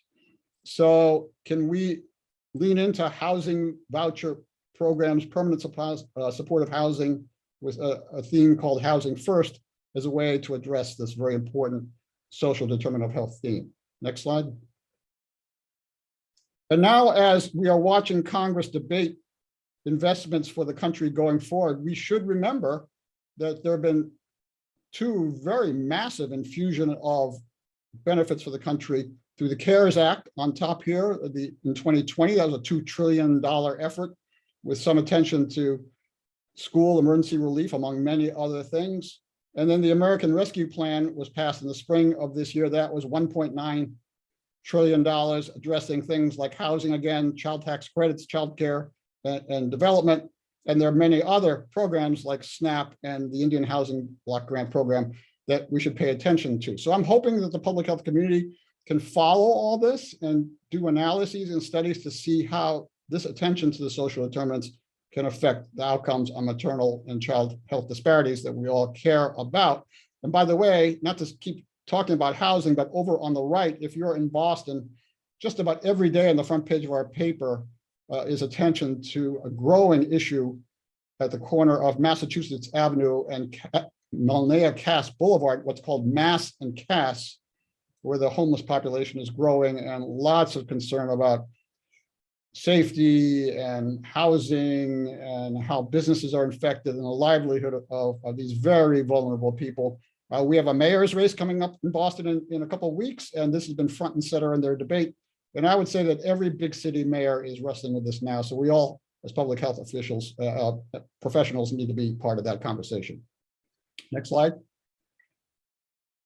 So as I end, we did mention that health is not merely the absence of disease or infirmity, but complete well-being. And at Harvard, I have the great honor of working with Dr. Tyler Vanderweel, shown here on the right, and many other colleagues. Tyler has put forward a so-called Flourishing Index. In fact, one of the challenges of measuring well-being is it's hard to quantify it, but he has a very simple questionnaire that you can go online and take in 10 minutes and measure whether you think your life is flourishing or not. Not just the mental and physical health domain, as you can see, but whether you have happiness, whether you have close social relationships. Several of my colleagues on this panel talked about the importance of that. And the one that Tyler and I and Tracy Balboni are really honing in on is meaning and purpose. To what extent do you feel the things you do in your life are worthwhile? I understand my purpose in life. Pat's presentation said that we need to rejoin the brain and the body. And I think that's true. In addition, I would say we need to rejoin the brain, the body, and the soul, because I think that's what's driving a lot of us in what we do day in and day out. Next slide. So to summarize what's needed to address health equity, we need commitment, we need research and data, we need partnerships, we need funding, like in VSC, but that's just only part of it, but it'd be great to have more funding through the CARES Act and the rescue plan. And by the way, the infrastructure conversations going on in DC. It's very important to follow that and see how that's going to impact particularly child health outcomes going forward. Goals and planning, like through Healthy People, and then leadership and vision involving everybody in this workshop today and so many more. Last slide. And I'm hoping if we can do that, we can again help the nation move one step closer to this goal of the enjoyment of the highest attainable standard of health for everyone. Thank you very much. That's terrific. Thanks so much, Howard. We are about to now have an opportunity to reflect and share with each other a Q&A session where we can reflect and maybe dive a little more deeply with our panelists on questions. I have questions provided already. The first one from Ted Abel. And Ted, I'll ask you to unmute so that you can bring forward your question to Pat. Hi, everyone. Thanks for the talk today. My name is Ted Abel. I'm at the University of Iowa.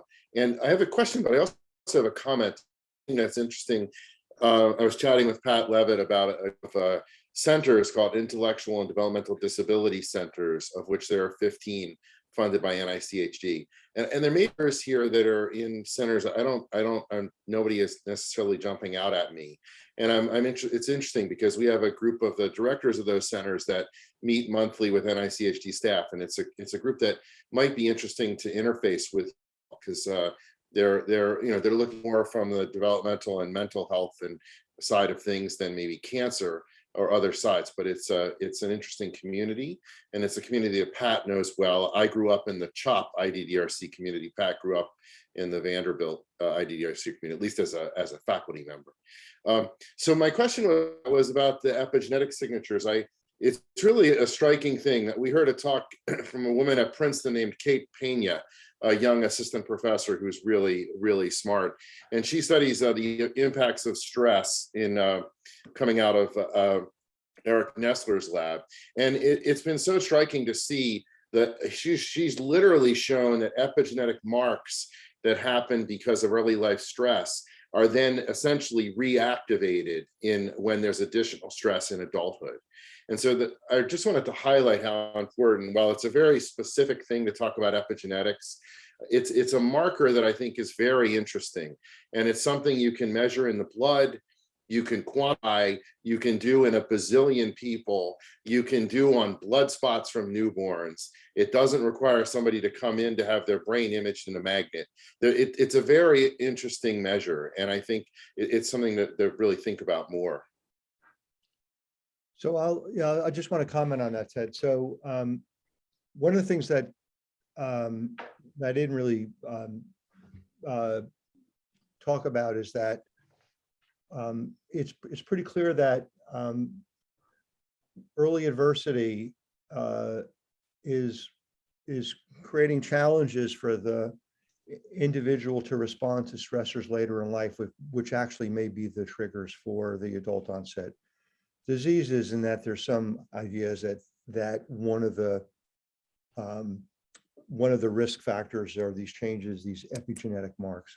The challenge, I think, and this is true in genetic testing, and we could have like days of talking about this, but There are huge disparities in use of genetic tests. And there are a number of reasons for that. One of which is that, for example, in the wide range of Hispanic ethnicities that are represented in Latinx Hispanic populations, just data collected from individuals in the general population is so lacking that even if you develop what you thought would be a genetic test for disorder, disease, or risk factor X, there's nothing to compare it to except for European ancestry data, Right. by and large. Yeah. That's a huge problem, because if you don't have something to compare it to, how are you going to know that a variant is actually meaningful or not, right? Right. We've had these long discussions here in Los Angeles that there's people who are going to undertake this here on a relatively small scale, but it's a huge disparity. And if you've ever heard Joan Fujimura at the University of Wisconsin talk about this issue, she brings up some really important things about why this is just right now, it cannot be broadly applied as a preventive measure. But I think we're just not ready for any of this, because the disparities in research data already exist, and there's no clear indicators that there's going to be a large investment. The other thing I just wanted to say is, if you look at the distribution of dollars that NIH has funded for genetic research, and mine is the thing that I'm most familiar with is mental illness, it so far outweighs research on the role of environment in driving disease. It's not even close. And that's a policy issue that needs to be addressed, in my opinion. And I've done genetics before, but I think that the research community hasn't embraced this in a way that's serious enough. I'll stop there. Oh, that's terrific. Thank you. Thanks so much. Thank you. Thank you for that question. I wanted to take it back to a point that Otis, you made around breast cancer mortality and how we saw gaps emerge between Black and white survivorship for breast cancer when the means for screening and treatment were brought forward. That created a disparity. I think there is an alignment here and a segue for us to take that question from Ted and Pat's response into the cancer screening and prevention space. Might you elaborate? Yeah, thank you for that. Whenever there has been an advancement in medicine, there is almost always the creation of a disparity, the group that gets it and the group that does not. And almost every treatment advancement has left us with more disparity than existed beforehand. The only areas where I can think of where the disparities disappeared were vaccination, believe it or not. There's no disparity in smallpox. And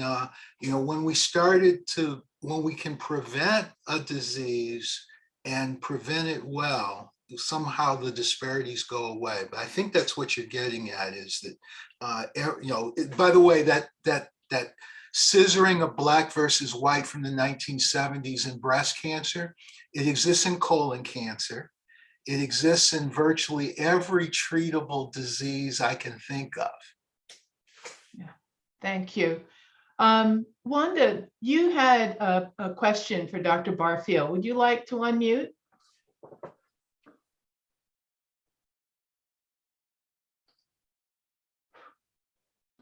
Yes, hi.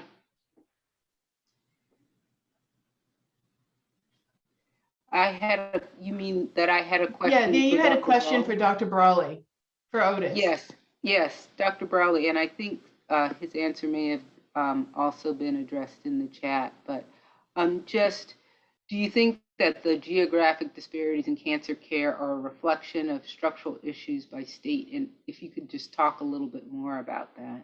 Yeah, well, Admiral Barfield is what I prefer. I hope you don't mind. When you look at those disparities, and Dr. Koh showed the states that have not expanded the Affordable Care Act. It's interesting, the disparities are worse in states that are also the states that have the lowest COVID vaccination rate. Those are the states where people are most likely to argue about masking. They have the lowest high school graduation rates, the lowest college education prevalences. They also have disparities on a number of other diseases. It's a fascinating, there is a problem in especially those purple states in the South regarding education, regarding social health issues. And it's not just cancer, it's everything across the board, including, they have the lowest high school education prevalences. Yeah. I think it's also important for us to note that, sometimes these disparities in terms of the gap, it may appear to be smaller in some locations because collectively, white patients may not be doing as well. And what we're seeing, particularly in the areas of looking at infant mortality and preterm birth, that some of the widest disparities are actually in the Midwest, where there may be a wider gap. And these are really important issues to bring up. But collectively, I think the message that it gives is that, policies at the state level may affect everyone, and that it's really important for us to look at the opportunities to, again, think about these policies that really are important in certain areas of the country.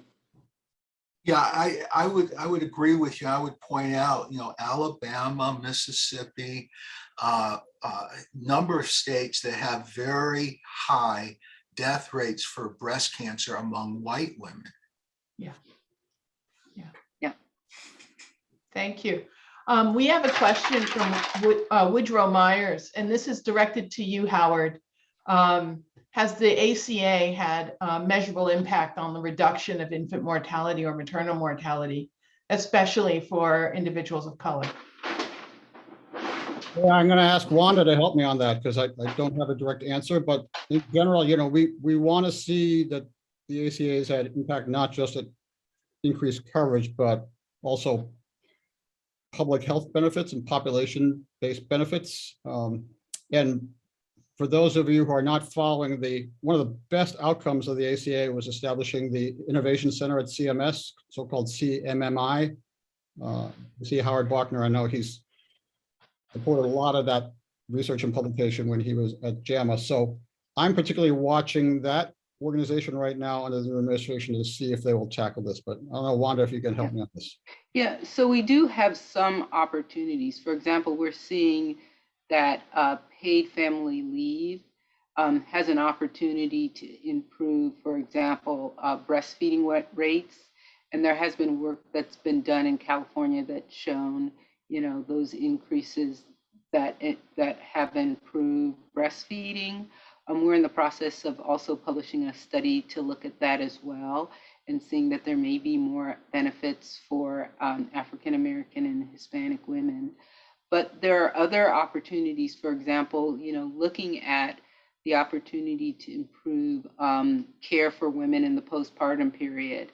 And again, as I said in the talk, a year is still probably insufficient, but there is the opportunity to address chronic disease issues, particularly the ones that Dr. Levitt talked about in terms of cardiovascular disease, mental health, also diabetes, opioid use. So there are states that have taken their Maternal Mortality Review Committee data in order to make the justification for coverage in that year postpartum, and hopefully we'll see that occurring across the country. Thank you. Kun Lee has a related question that we might want to engage with now, and this is, the ACA has been around for more than 10 years. What do you think should be the next steps? I think this is a great question, as one of the things we're hoping that will come out of this session will be a real momentum that propel us towards an action plan. And so the question to you, Howard, but to any member of the panel, what can we do? What should the next major steps be to improve equity and insurance coverage for all? Well, I can start broadly, and it's been fascinating for me as a clinician and also a public health professional to see how the worlds of healthcare and public health have not worked closely together. Now COVID has hit, and we've all seen how important it is to do that. So again, back to the Innovation Center at CMS and also national conversations about how to deal with healthcare costs and move beyond fee for service and get more progress on value-based purchasing. But all of that ultimately relates to better outcomes for all people and disparities reduction. So I think if we can keep that conversation broad, because oftentimes when you talk about ACA, you just talk about health insurance coverage alone, and that's where the conversation begins and ends. But as the questions have already implied, it's much more than that. It's making sure the outcomes improve and disparities narrow or even disappear.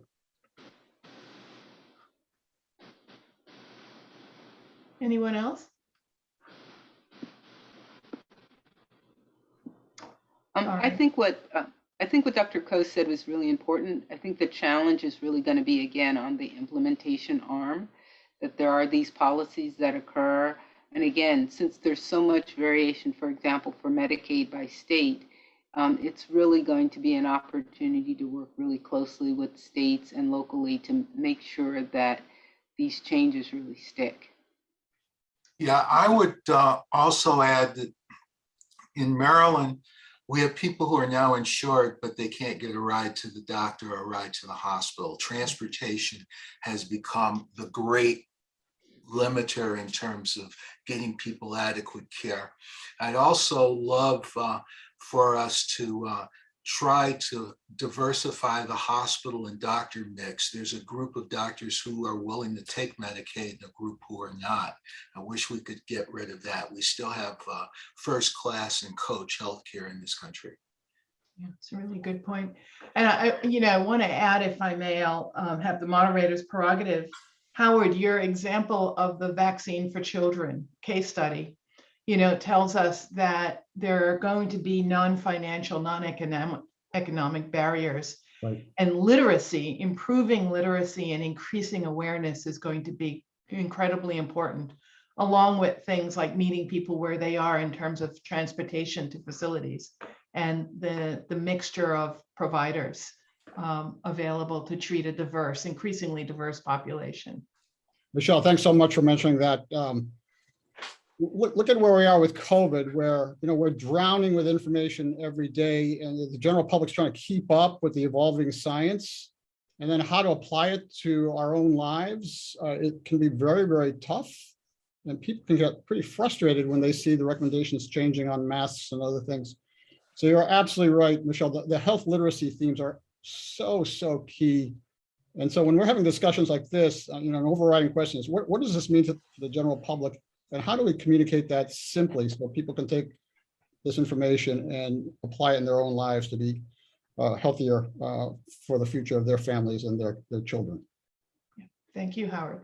Michelle, I could comment on that, because my Einstein slide and then the slide I showed about communicating, right, is not just about going to the Hill when it's budget time and ask that the budget for NIH goes up, right? Which is what most science organizations do. That's what they do. But there's a huge problem in the ability of physicians and researchers and others in healthcare to communicate what they're doing in a way that resonates with individuals. It's not just about, I've learned the hard way, it's not just about shorter sentences.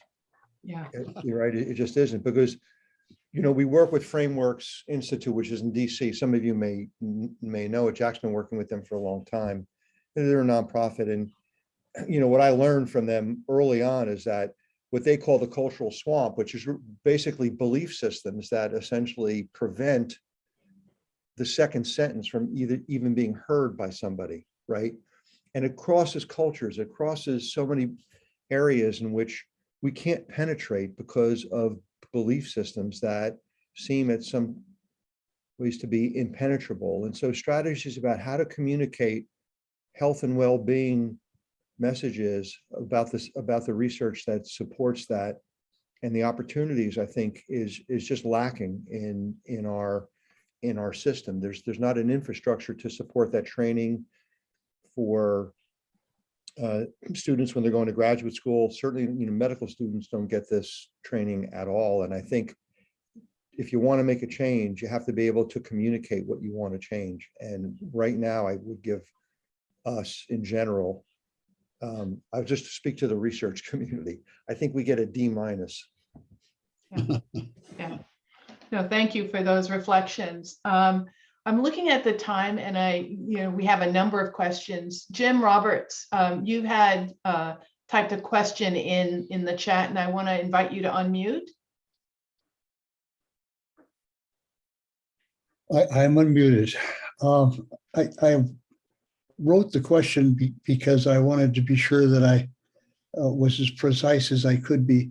And it's the issue around race as a variable that's considered as being involved in health and disease. And I think it's naive to assume that putting a label on something, that the label then does something to people in terms of their health. But I also think that people who wear that label are subjected to toxic stress that we heard about because of it. And how do we deal with this in a politically and humanly positive way?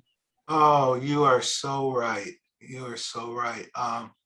There is a group of Black women breast cancer survivors who is mad as hell that I have published data to show that there are 12 states in the United States where white women have a higher risk of death than Black women in Massachusetts, or that there are 5 states that have essentially the same Black-white death rate. They feel that Black breast cancer is a different disease, and I am saying it is not a different disease. It actually, these emotional things actually interfere with finding a solution to the problem.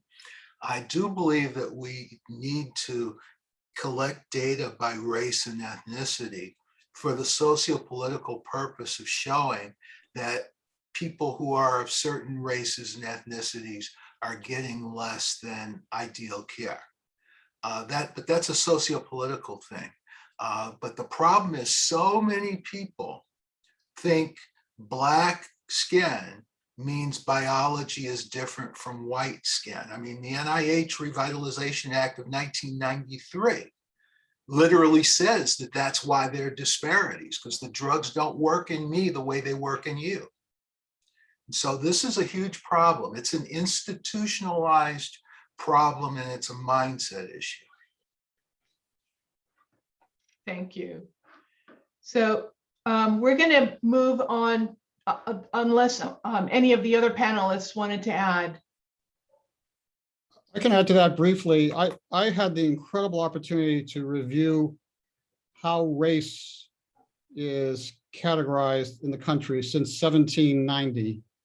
If you ever want a humbling exercise, just look at the charts about how every decade race categories change, and certain changes are made and then undone, and new ones are made and undone. As an Asian American, I've been tracking this carefully because I often comment that when I started my career, Asian Americans were in the other category. There was no category for us, actually.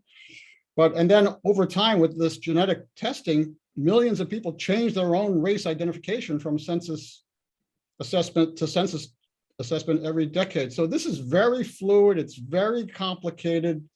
It's probably has little to do with biology. And just look at that classification scheme from 1790 up to 2020, and it's a very humbling and fascinating experience. Howard, just to give you a couple of examples, someone who is from India since 1960 has been 3 different races. In 1960, they were actually Caucasian, by the way. Yeah. Barack Obama was white in 1970 because the 1970 census said you should declare yourself to be the race that your mother considers herself to be. Fascinating. Yeah. Thank you. It's a important point. The last question is going to go to Tina Chang. Tina, I invite you to unmute. Well, this question may take another hour, but anyway, I was just going to mention that, families have faced a huge stress in this pandemic, and I would postulate that low income and communities of color have faced this stress even more. And there is a NASA report that is going to be commissioned to address the COVID impact on children and families, but wanted to ask the panel, how do we protect kids recognizing this huge stress that we're facing?